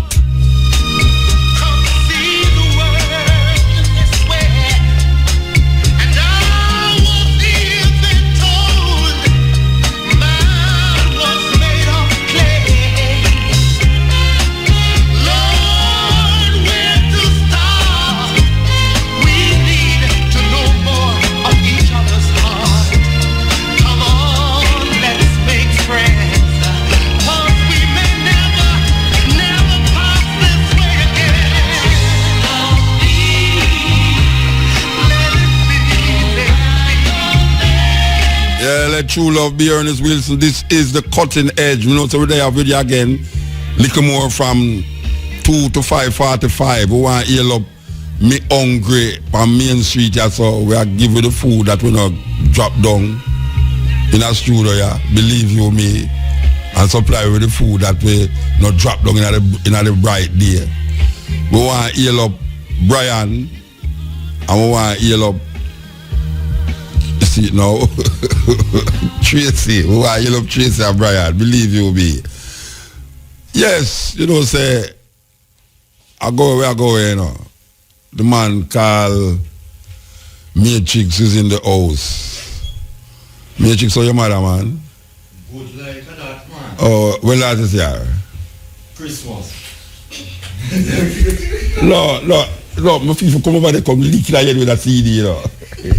No, but people come out and come back like your face with a CD. Till me I go and worse than you still. A long time, you don't see how, you know. A long. I go and worse than you. I'm supposed to 2 years. Me don't see how. You can't believe that? No, I think a 3. No, man, I'm not 3 years. A 3 year? What a terrible bridging this is, you know. After me I express my undying love for her. Over the years, all 2 years, don't me don't see her. No, me I tell you, I terrible. I must apologize for that. You still at the bank? She still at the bank? She still at the bank? Oh gosh, man. Eh? She still at the bank? They don't want her to leave. All right. I'm glad you tell me. Same bank. Them no move the same bank today. Yes. All right. And now wait for another 2 years. Trust me. It's a wicked act that. Wicked act that me do that. Believe you me. After me depend that I would me love your mother, I love her, that I would me stepfather and all them things there. Me disgrace myself when me do that. Say yeah, me stepfather. Yes, man. Then not true me that true you talk, man. Me not deny it. Me not deny it, you know. Me not deny it. All right, here we are saying now. We're gone, you know. Last week we played the last tune we played was Mystic Mood by Zappo. We're going to play the same tune again by a different artist. Yes, different artist. Billy Cole. Here goes. Same tune, different artist. Here goes. Gone, we're gone.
In the most stunning upset of the presidential campaign to date, Vermont Senator Bernie Sanders defeated Hillary Clinton in the Michigan primary. Sanders won 50% of the vote to Clinton's 48%. During the campaign, Sanders focused heavily on his opposition to what he called disastrous trade deals like NAFTA, which have hurt Michigan's manufacturing sector. Opinion polls had projected Clinton would easily win the state by as much as 20%. On Tuesday afternoon, Nate Silver's popular polling site 538.com predicted Clinton had a greater than 99% chance of winning the Michigan primary. But late last night, Silver wrote that Michigan would, quote, count as among the greatest polling errors in primary history. Despite Bernie Sanders' upset in Michigan, Hillary Clinton ended up winning more delegates Tuesday thanks to a lopsided win in Mississippi where she won 83% of the vote. Clinton now has 760 pledged delegates to Sanders' 546. In addition, Clinton has secured support from an overwhelming number of unelected superdelegates made up from the party establishment, though they could change their allegiance at any point. Sanders gave an impromptu news conference outside a hotel in Miami last night before he learned of the results in Michigan. I just want to take this opportunity to thank the people of Michigan who kind of repudiated the polls that had us 25 points down a few days ago, who repudiated the pundits who said that Bernie Sanders was not going anywhere. And what tonight means is that the Bernie Sanders campaign, the people's revolution that we are talking about, the political revolution that we are talking about, is strong in every part of the country. And frankly, we believe that our strongest areas are yet to happen. We're going to do very, very well in the West Coast and other parts of this country. What the American people are saying is they are tired of a corrupt campaign finance system and super PACs funded by Wall Street and the billionaire class. They are tired of a rigged economy in which people in Michigan, people in Illinois, people in Ohio are working longer hours for lower wages, worried to death about the future of their kids, and yet almost all new income and wealth is going to the top 1%. And the people of America are tired of a broken criminal justice system in which we have more people in jail, largely African American, Latino, Native American, more people in jail than any other major country on earth. So we started this campaign, as many will remember, 10 months ago. We were 60 or 70 points down in the polls. And yet what we have seen is in poll after poll, state after state, what we have done is created the kind of momentum that we need to win. Hillary Clinton spent the evening in Ohio, which also holds a primary on Tuesday. She addressed supporters before the results of Michigan came in. I want to talk about what working families are up against across the country. I want to talk about how we have a new bargain so you can get ahead and stay ahead. In every industrial city, small town, farm country, Indian country, every community that's been hollowed out by lost jobs and lost hopes. Don't let anybody tell you we can't make it in America anymore. We can, we are, and we will.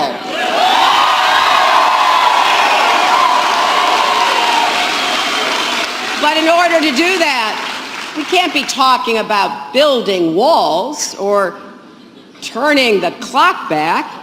We have to build on what made America great in the first place, our energy and optimism, our openness and creativity. We're now joined by three guests here in New York. Cornel West, professor at Union Theological Seminary, has endorsed Bernie Sanders for president last summer. He's author of a number of books, most recently Black Prophetic Fire. Dolores Huerta joins us from San Diego, California, civil rights activist, co-founder of the United Farm Workers of America with Cesar Chavez, president of the Dolores Huerta Foundation for Community Organizing. Dolores Huerta has endorsed Hillary Clinton for president. And in Los Angeles, we're joined by by Melina Abdullah, an organizer with Black Lives Matter, which has not endorsed any presidential candidate. She is also a professor and chair of Pan-African Studies at California State University in Los Angeles. We welcome you all to Democracy Now! Well, Dr. Cornel West, we're going to begin with you because, at least for the pollsters, this is a stunning upset. I have to say, I think even Bernie Sanders was surprised. I've never seen him alone like that, just standing against a wall, holding a news conference for the press, spoke for a few minutes. He didn't yet know the primary results. It seemed to be coming a few minutes later. You were with him in Michigan this weekend. No, it's true. We had no idea that we would have this kind of upset. We knew that we were going to fight based on integrity, based on principle. We know that we're in a moment where we got a neo-fascist in the making with Trump. We're trying to bring neoliberalism to a close. We got a neo-populist, a genuine populist in Sanders, and Hillary Clinton is a neoliberal, but she poses as a progressive. And so there's a sense in which we know that Bernie Sanders is the one to beat Trump. And that's crucial because we're at a very, very deep moment in this country. And I want to salute you all because the corporate media has produced Trump in a fundamental way. Every minute he's covered. Every second he's covered. Bernie Sanders hardly gets covered at all, but he has the same number of people following. Hillary Clinton gets covered more than Bernie, but not as much as Trump. So in that sense, I think we've got some real work ahead, but I've got a smile on my face. CNN and MSNBC, I'm not talking about Fox, CNN and MSNBC both ran the entire extended news conference that Donald Trump held. Now, Hillary Clinton actually spoke midway through Trump speaking. Usually they switch from one to another. Here they held the tape of Hillary Clinton to run the entire extended news conference of Trump in Florida. No, I think it's a very sad affair, but I'm also very sad that black America is not waking up in the way in which we should. We've got a spiritual rot and a moral cowardice in our neoliberal black political class and our neoliberal black intelligentsia who don't want to tell the truth about the underside of the Hillary Clinton campaign. And the underside really has to do with not just the Clinton machine and all of its corruptions and so forth, but more importantly, the policies, the trade policies, the mass incarceration regime, the deregulating of the banks and so forth. But Brother Bernie's hitting his head on. It's difficult for Hillary to somehow act as if she's such a populist when she's been a centrist for so very long. One of the things was about the Michigan primary in particular was that since it was an open primary, that meant that independents could vote, not just Democrats. That's right. And some of the speculation is that at the last moment, a lot of independents decided, well, let me go into the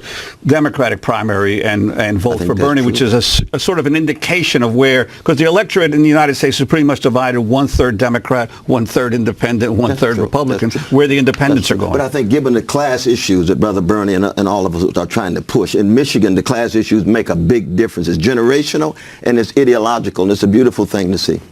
Well, I'd like to bring in Dolores Huerta, longtime civil rights activist, co-founder of the United Farm Workers of America. Your sense of what happened yesterday in these primaries and why you think it's so important for Democrats and others to vote for Hillary Clinton? Well, I think one thing is that we seem to put a lot of blame on Hillary for things that Bill Clinton did in the Clinton administration, which I don't think is right. I think the other thing, too, is that I know that Bernie's got a very strong message. I respect him very much for his message that he's bringing about the inequality in our economic system. But Bernie knows, since he's been in the Congress for 26 years, that we also have to have a Congress to be able to bring to fruition some of the great ideas that he's put forth. I do believe that Hillary Clinton, I do have a lot of faith in her. I think she's got the skills, she's got the wisdom, she's got the experience to make things happen. When we compare the records of the two candidates, we see that Hillary Clinton's record is much, much stronger than Bernie Sanders is. And I do believe that what Bernie is saying or what he wants to happen, and I believe in many, many of the ideas that he's put forth, but I think it will take time, and we've got to really elect a good Congress. People forget. And I know the Affordable Care Act, that when that passed the Congress, it only passed with 4 or 5 votes, even though we had a 25 Democratic majority at that time. And I have to say that in terms of the Latino community, we are completely in support of Hillary, simply because Bernie just hasn't been there for the Latino community. He had a really good opportunity in 2007 when Senator Ted Kennedy, Hillary Clinton, Senator Durbin from Illinois, when they proposed a good immigration reform bill, and we had all of the momentum behind us at that time because we had all of these marches all over the country for immigration reform, and Bernie, unfortunately, came out against that bill, and that was very sad that he did that. And what he has said repeatedly is that he came out against the bill because it had the guest worker program in it. Well, wait a minute. When we passed the amnesty bill in 1986, we had guest workers in that bill with protections for the foreign workers, protections for the domestic workers. The bill that he voted on in 2013 also had the guest worker program in it. So I think he just wasn't paying attention at that time, and I think we lost a great opportunity. So again, I believe in Bernie's message. I think we can make it happen. I think it's going to have to be an evolution rather than a revolution, and I think all of us that are on the left and working people are going to be able to make it happen. The other thing I want to point out, when we look at Hillary's victories, especially in the South, they're like 70% to 30%. But we see the places that where she has lost to Bernie Sanders, it's in single digits. Whereas where she is winning, where Bernie's at, it's actually 2-1. So I do have a lot of faith in Hillary Clinton, and I do believe that she will make a very, very strong president because she is a very strong woman. And Cornel, I want to go to what Dolores mentioned about this issue of revolution, because really, given the nature of Washington today with these huge Republican majorities in the House and the Senate, isn't Bernie Sanders to some degree selling the idea of revolution that he cannot deliver unless there's a fundamental change in the Congress as well? Well, one, I just salute Sister Dolores. She's my dear sister. I just think she's wrong. I think that it's very difficult to have faith in Hillary Clinton when she receives money from the GEO, which sustained the detention centers for precious immigrants, incarcerated them unjustly. I don't see how one could make the case that somehow you got a candidate that has the kind of integrity that we want. There's no doubt indeed that Bernie Sanders can win because he recognizes he's a politician that needs a social movement behind him. He is a thermostat. He shapes the climate. Hillary is a thermometer. She just registers and reflects the climate. We need somebody who's shaping the way Occupy shaped the discourse around wealth inequality, the way Black Lives Matter shaped the discourse around vicious legacies of white supremacy as it related to the repressive apparatus of the nation state in regard to this trigger-happy policing going on with our precious young brothers and sisters. Well, I believe that Hillary has already come out for prison reform, and I think that she actually can help make that happen. And I think a lot of us that are out there, including yourself, Cornell, my dear brother, I love dearly. I love you dearly too, my sister. Indeed, we will be out there. We will be out there organizing to make sure that some of these reforms will happen. I think we have, when we compare our Democratic candidates to our Republican candidates, I think we can be so grateful that we have intelligent people that are running for the presidency. And I know whichever of them wins, I know we're going to have a good presidency. One other thing I want to point out is that we have the Republicans that are putting a lot of money into Bernie's campaign, to these independent campaigns, to make sure that they can defeat Hillary Clinton, because they figure that it'll be easier to defeat Bernie than it will be to defeat Hillary Clinton in November. The polls say Bernie does better against Trump than Hillary does. But I know you want to get our other sister in here. You want to get our other sister in.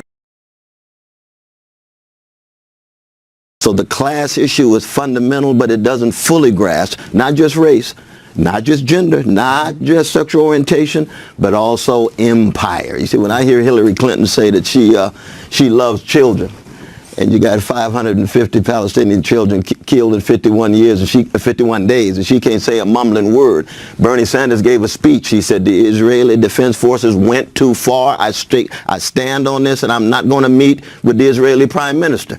Now, he's saying this as a Jewish brother. That takes courage in the face of the powerful forces coming at him. Hillary Clinton, she's hawkish, she's right-wing, she's imperial in her orientation. That's very important. Dolores Huerta, your response. Well, I I have to say that Hillary Clinton stood up to Netanyahu when they were going to be extending some of the housing in the West Bank. So I believe that Hillary is very strong, and I really don't believe she's all those things that Cornell just said. Excuse me to differ with you on that, brother. But the other thing too about Hillary, Hillary came down into the Rio Grande Valley of Texas when she got out of law school. She could have gone to some corporation. She went down there into South Texas with the poorest people of Mexican descent down there to register voters door to door. I first met Hillary Clinton when she invited me to the White House when she was the first lady, myself and a group of women of color. And she said, I want to know what the issues are in your community. She has been down there. This is why we've got so much respect for her. And Bernie hasn't been there. He hasn't been there. But you know, at the same time. Let me finish. Let me finish. Okay. Let me finish. So I think that the one thing that we're kind of leaving out of this conversation is how did we get here? When we have a system right now where the corporations have unlimited amounts of money to put into election campaigns. My own son is going to run for Congress. He has been recruited to run for Congress. He's a public interest attorney. We have no money. We're not wealthy. He worked for the Cesar Chavez Foundation for 17 years before it became his own private practice. How do we raise the money to help him get elected when you've got a limit of $5,400 that anybody can give, any individual can give? But the super PACs have unlimited amounts of money. So when we're talking about changing the system, we've got to start with public campaign financing. In order to do that, we've got to have a good Congress. And please, Black Lives Matter, please vote, because we've got to get people like Karen Bass, who represents Los Angeles. People like her, we've got to get people like her in the Congress. People like Raul Grijalva, Ruben Gallegos, and hopefully my son Emilio Huerta. We've got to get good people in the Congress who can change the system. Huerta, you mentioned Black Lives Matter. I wanted to go to that fundraiser in Charleston, South Carolina, where a Black Lives Matter activist named Ashley Williams held a banner up. She had gotten into the meeting. And the banner quoted Hillary Clinton. It said, "We have to bring them to heel." That was the controversial statements that Clinton made in 1996 about some youth whom she called, quote, super predators. Williams then confronted Clinton saying, quote, "I am not a super predator." I'm not a super predator, Hillary Clinton. Okay, fine, we'll talk about it. You apologize to black people for mass incarceration? Well, can I talk and then maybe you can listen to what I say? Okay, fine, thank you very much. There's a lot of issues in this campaign. I know that you called black youth super predators in 1994. Please explain the record. Explain it to us. You owe black people an apology. Well, that's an inappropriate. If you will give me a chance to talk, I'll approach your subject. You know what? Nobody's ever asked me before. You're the first person to ask me, and I'm happy to address it, but you are the first person to ask me here. Okay, back to the issues. That's Hillary Clinton saying to Black Lives Matter activist Ashley Williams, "You're the first one to ask me about this." Williams confronting Hillary Clinton at this private fundraiser right before the South Carolina primary. Ashley was then escorted away. Williams says a friend contributed $500 so she could attend the private event. The protest was a response to these comments that Hillary Clinton made while speaking at Keene College in New Hampshire in 1996. They are often the kinds of kids that are called super predators. No conscience, no empathy. We can talk about why they ended up that way, but first we have to bring them to heel. That was Hillary Clinton in 1996. Dolores Huerta, your response. Well, I can say this, that when we see how African Americans are voting for Hillary Clinton in overwhelming numbers, we saw that in Mississippi. We saw this in South Carolina. So obviously there are people in the African American community that respect Hillary Clinton and, like myself, have a lot of faith in what she will be able to accomplish. I think she is a doer. She's not just a talker, she's a doer. And I do believe that she has compassion.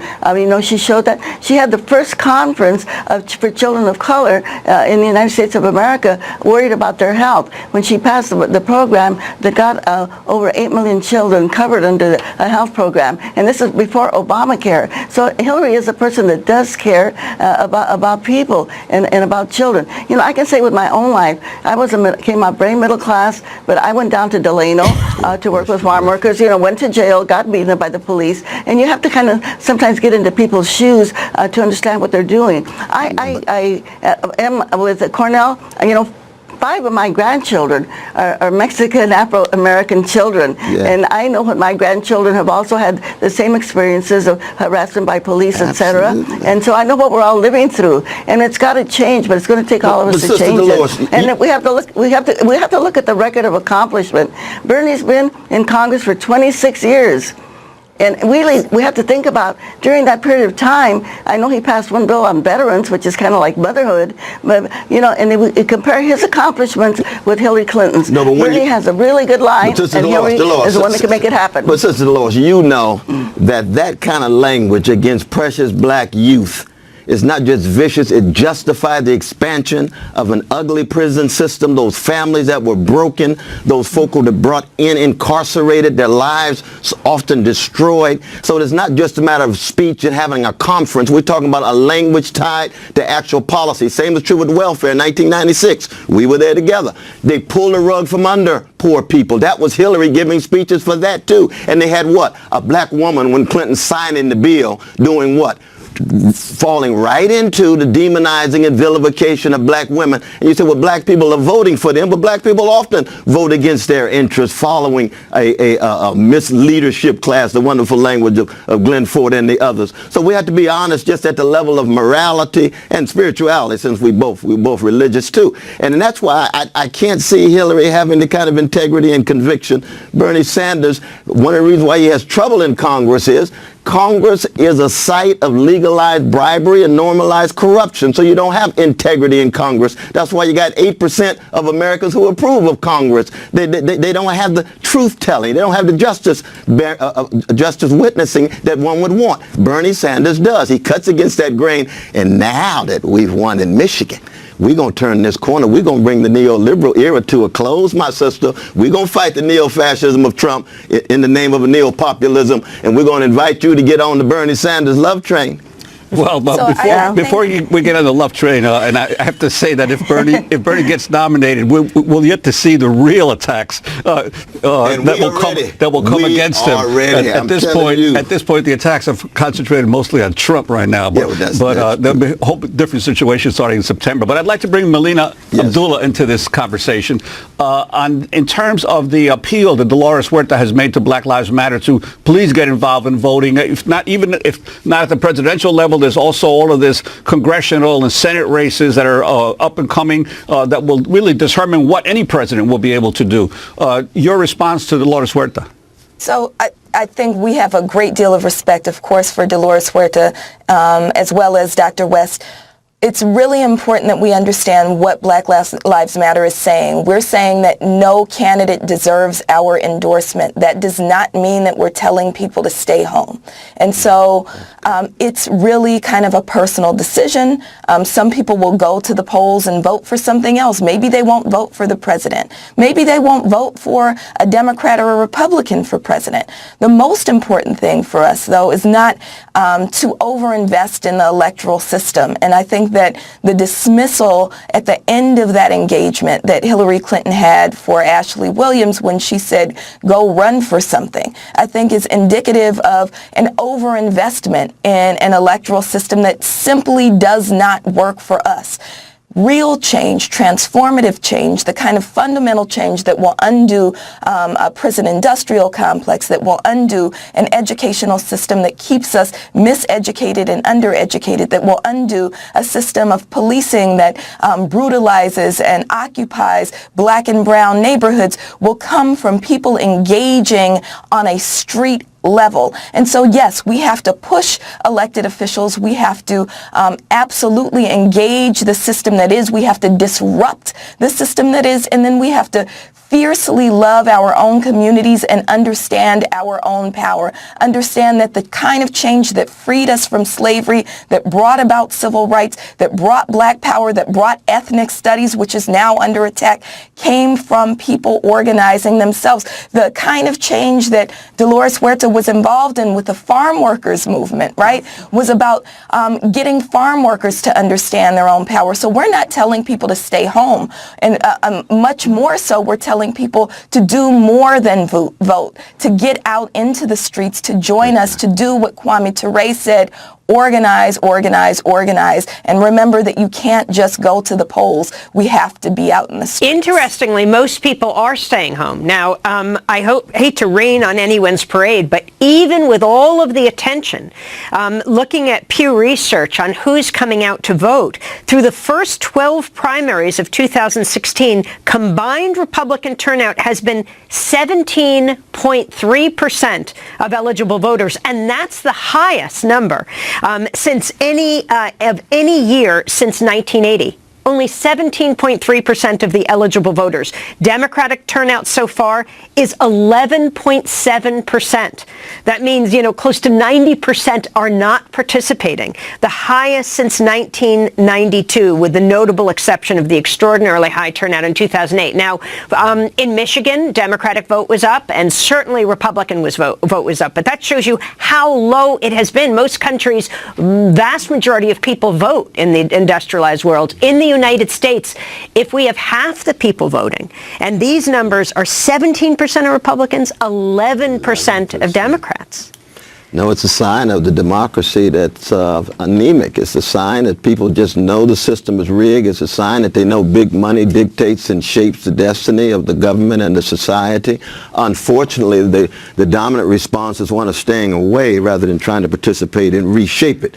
So we can understand in a certain sense the apathy, but the apathy is in no way justified. We've got to participate, not just in the ballot box, but as Sister Melina says, we got to hit the streets. We have to have organizing and mobilizing, and have to be willing to go to jail. And some of us actually have to be willing to die.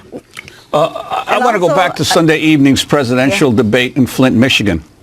We're going to stop this kind of job exporting, and we're going to start importing and growing jobs again in our country. Senator Sanders, I'll let you.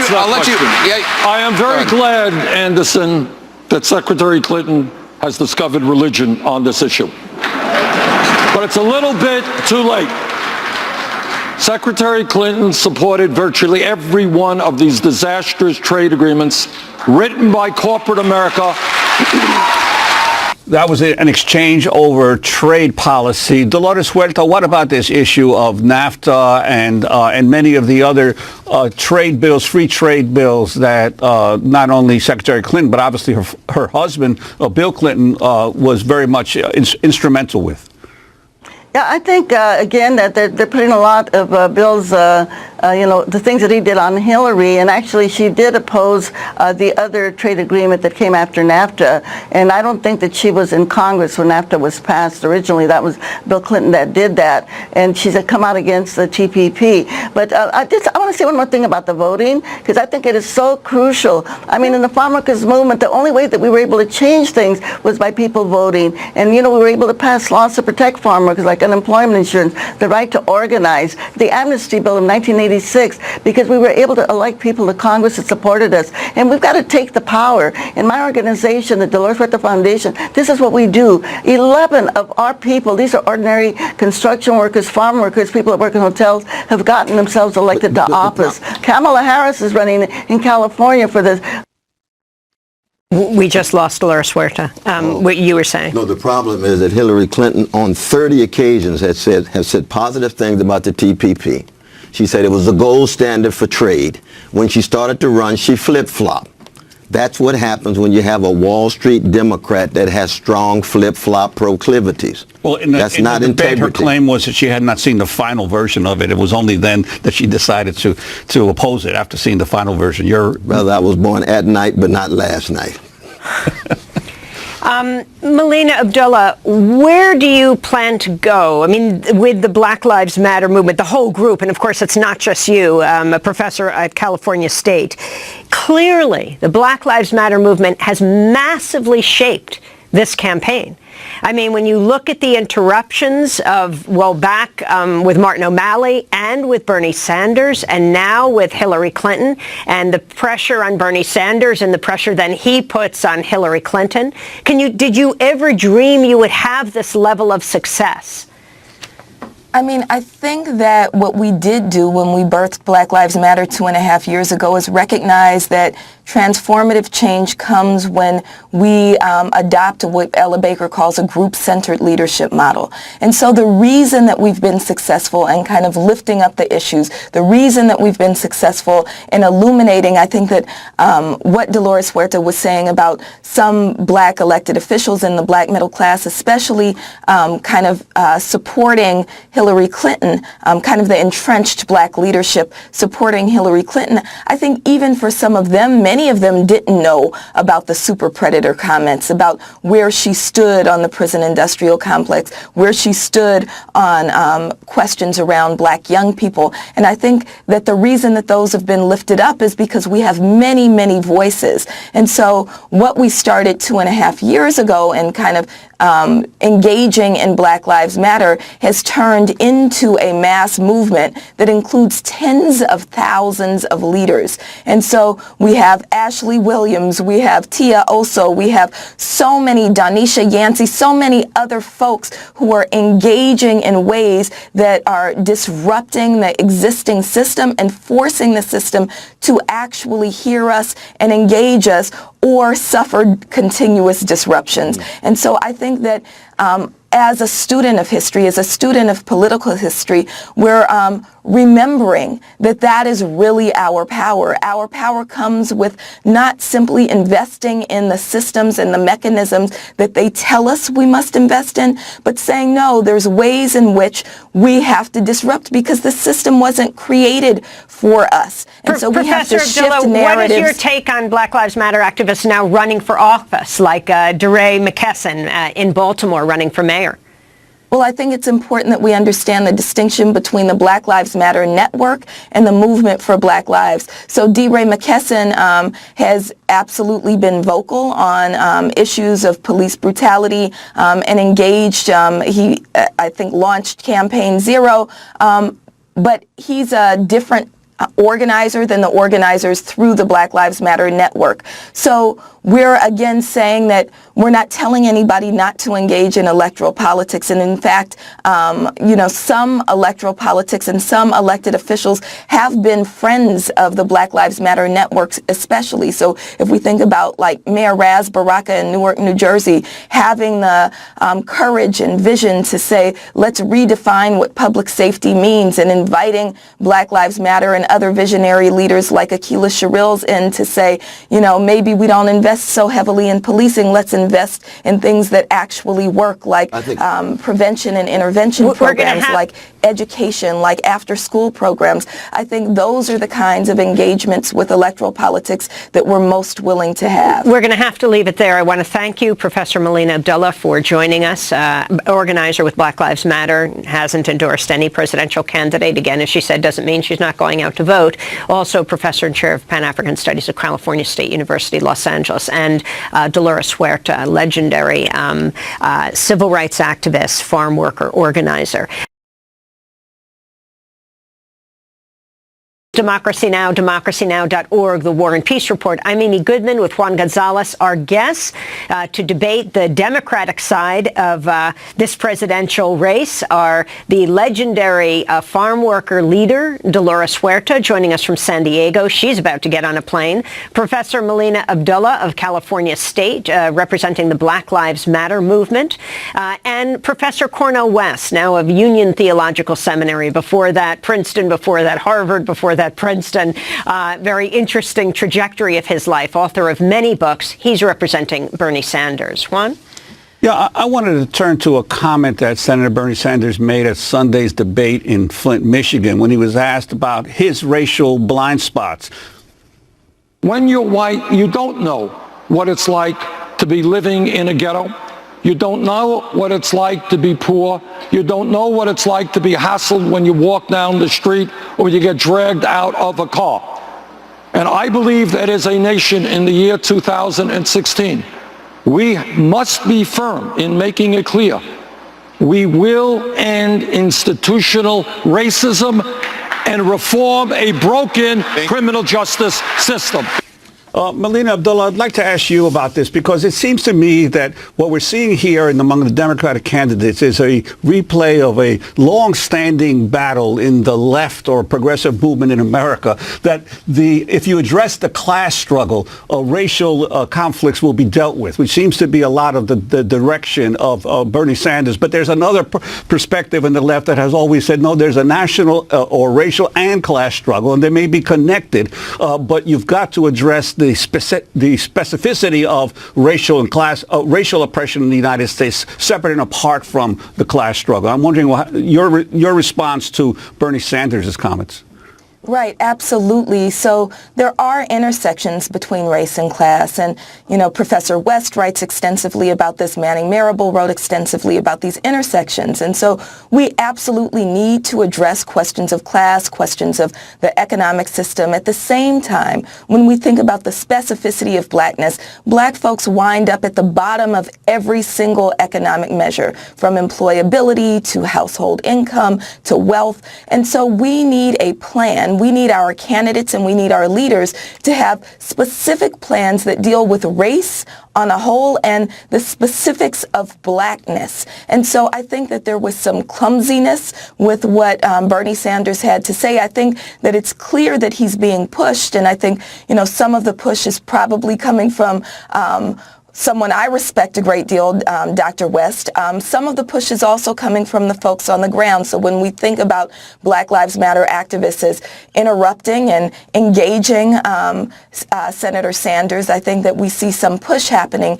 At the same time, we see him not being there yet. And so we need to develop a plan that really deals with the specifics of blackness, black jobs, black employability, moving forward black wealth. I know Senator Sanders also has had some questions around reparations posed where he didn't have what we see to be a satisfactory answer.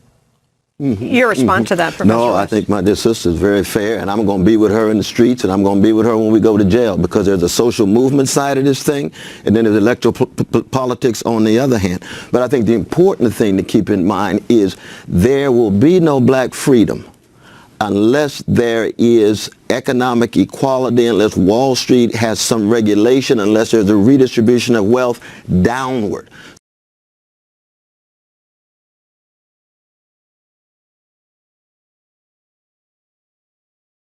Professor Melina Abdullah, you are one of the founding members of the Black Lives Matter movement. The movement has decided not to endorse any presidential candidate. Why not? So I think there's three reasons why we're not endorsing any candidate.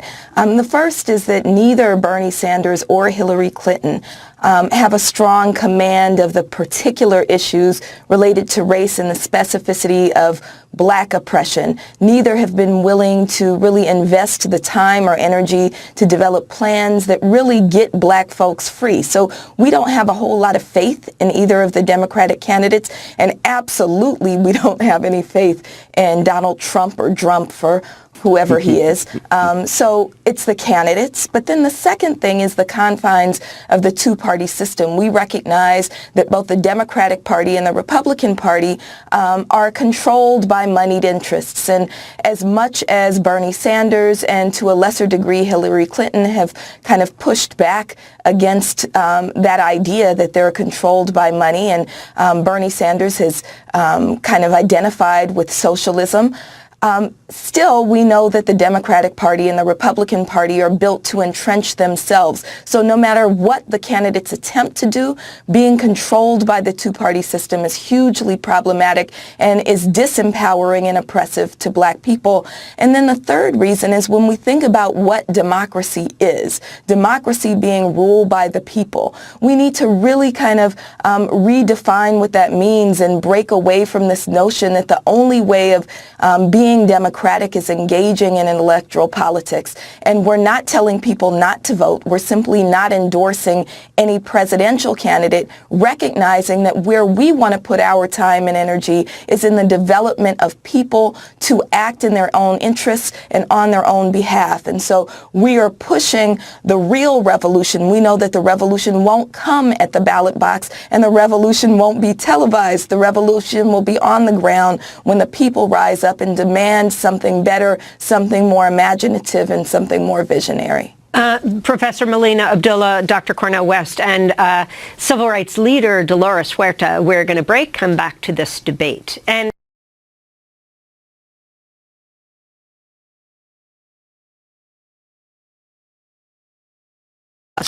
Well, in the Republican race, Donald Trump won 3 more states on Tuesday: Michigan, Mississippi, and Hawaii. Texas Senator Ted Cruz won Idaho. In the Michigan race, Trump won 37% of the vote. Cruz placed second with 25%. Ohio's John Kasich placed third with 24%. Florida Senator Marco Rubio placed no better than third in any race yesterday and ended the day without gaining a single delegate. Donald Trump spoke last night at the Trump National Golf Club in Jupiter, Florida. Many people have called it a movement, and part of that movement is what I said before. I mean, it's the people want to be involved. So when Chris called, and when Sarah Palin called, and when Jerry Falwell Jr. called, and when Joe Arpaio called, I mean, you know, when Joe Arpaio of Arizona calls, that Trump is tough on the border, okay? That was Donald Trump in Jupiter. His 3 victories on Tuesday come as the mainstream Republican establishment is increasingly organizing to try to thwart him from winning the party nomination. The Huffington Post has revealed leading establishment Republican political figures met with top GOP donors at a secretive meeting this past weekend at the American Enterprise Institute's annual World Forum on a private island resort off the coast of Georgia. Attendees of the event included Apple CEO Tim Cook, Google co-founder Larry Page, Facebook investor Sean Parker, as well as Senate Majority Leader Mitch McConnell, political operative Karl Rove, and House Speaker Paul Ryan. The main topic of the weekend retreat, how to stop Trump. For more on the secretive gathering, we're joined by the man who reported it, Nick Bauman, senior enterprise editor at the Huffington Post. His latest piece is headlined, "At Secretive Meeting, Tech CEOs and Top Republicans Commiserate Plot to Stop Trump." This comes as a leading establishment Republican political figures. And so we're going to turn right now to Nick Bauman. Nick, talk about the significance of what happened yesterday. Donald Trump won 3 of the 4 primaries and caucuses. Ted Cruz won 1. And what happened at Sea Island? So Donald Trump continues to rack up delegates, and that's sort of at the heart of the race for the Republican nomination. Marco Rubio, who's a favorite of the establishment at this point out of the remaining candidates, may not win any delegates from last night's contests. And I think the establishment is having this sort of confused moment where they're partially trying to come to terms with Trump being the nominee, and they're also trying to figure out if there's a way that they can get out of making Trump the nominee. And so Sea Island, this is an annual conference that the American Enterprise Institute, a conservative think tank, holds. It's been at Sea Island for the past few years, but it's been going on for decades. It was actually started by former President Gerald Ford, or conceived by him. And this year, like in past years, it attracts, the very elite members of the Republican establishment, also big economic names, from the Democratic political establishment. Larry Summers was there, and wasn't the publisher of the New York Times there, Nick? Yeah, Arthur Sulzberger was there. And also you reported Lawrence Lessig of Harvard University was also there? And Lawrence Lessig was there. He was involved in a presentation. This is one of those conferences where there are a bunch of different topics discussed, but our reporting suggests that the main focus of the weekend and what was on the tip of everyone's tongue was, what's going on with Trump and how do we stop him? I'm not sure that they really came up with a good way to do that, but it's certainly something that people were really discussing and worried about. You followed the planes that came in and out. These are the private planes. Talk about how you pieced together who was there and their significance. Yeah, so part of our reporting was talking to people who were there or people who talked to people who were there, both of those things. And then part of it was looking at Federal Aviation Administration records. Sea Island is pretty inaccessible. It's about 80 miles from Jacksonville and 80 miles from Savannah, Georgia. It's not near any major airports or major cities, but there are two small airports near there. And there were 54 private jets or private planes that took off from a small airport near the island on Sunday alone. That's about 4 times as many as took off the previous weekend. So you really have some very wealthy and influential people coming to this conference. Nick? The role of Karl Rove? So Karl Rove was there, and he actually gave a closing session at the conference. We now have the agenda available on our website, and he gave a closing session that was focused on the agenda doesn't actually reveal the details of it, but it does reveal the title, which is it's about William McKinley, and McKinley, of course, defeated a populist presidential challenger, and so we thought that was pretty interesting. And I'd like to ask Cornel West your reaction. We've got about a minute and a half left to this secretive meeting just this past weekend of key members of the American ruling class about what to do about this election. I think it's embarrassing when you have a neo-fascist as a public face of your major party, the Republican Party, but it's a party that's been captive to big banks and big corporations. It's been a party that has condoned and permitted xenophobia against precious Mexicans, precious Muslims, gays and lesbians, black people, and you have hawkish foreign policies. When you get all three together, Trump is a culmination. He just happens to have this narcissistic personality out of control, and the media loves it, corporate media, because they make big money on it.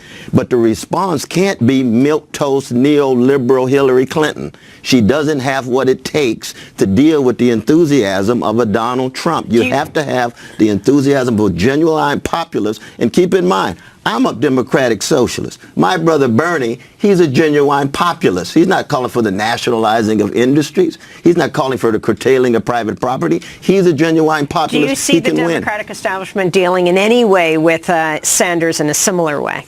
Well, they're running scared now as a result of Michigan. That's why I got a smile on my face.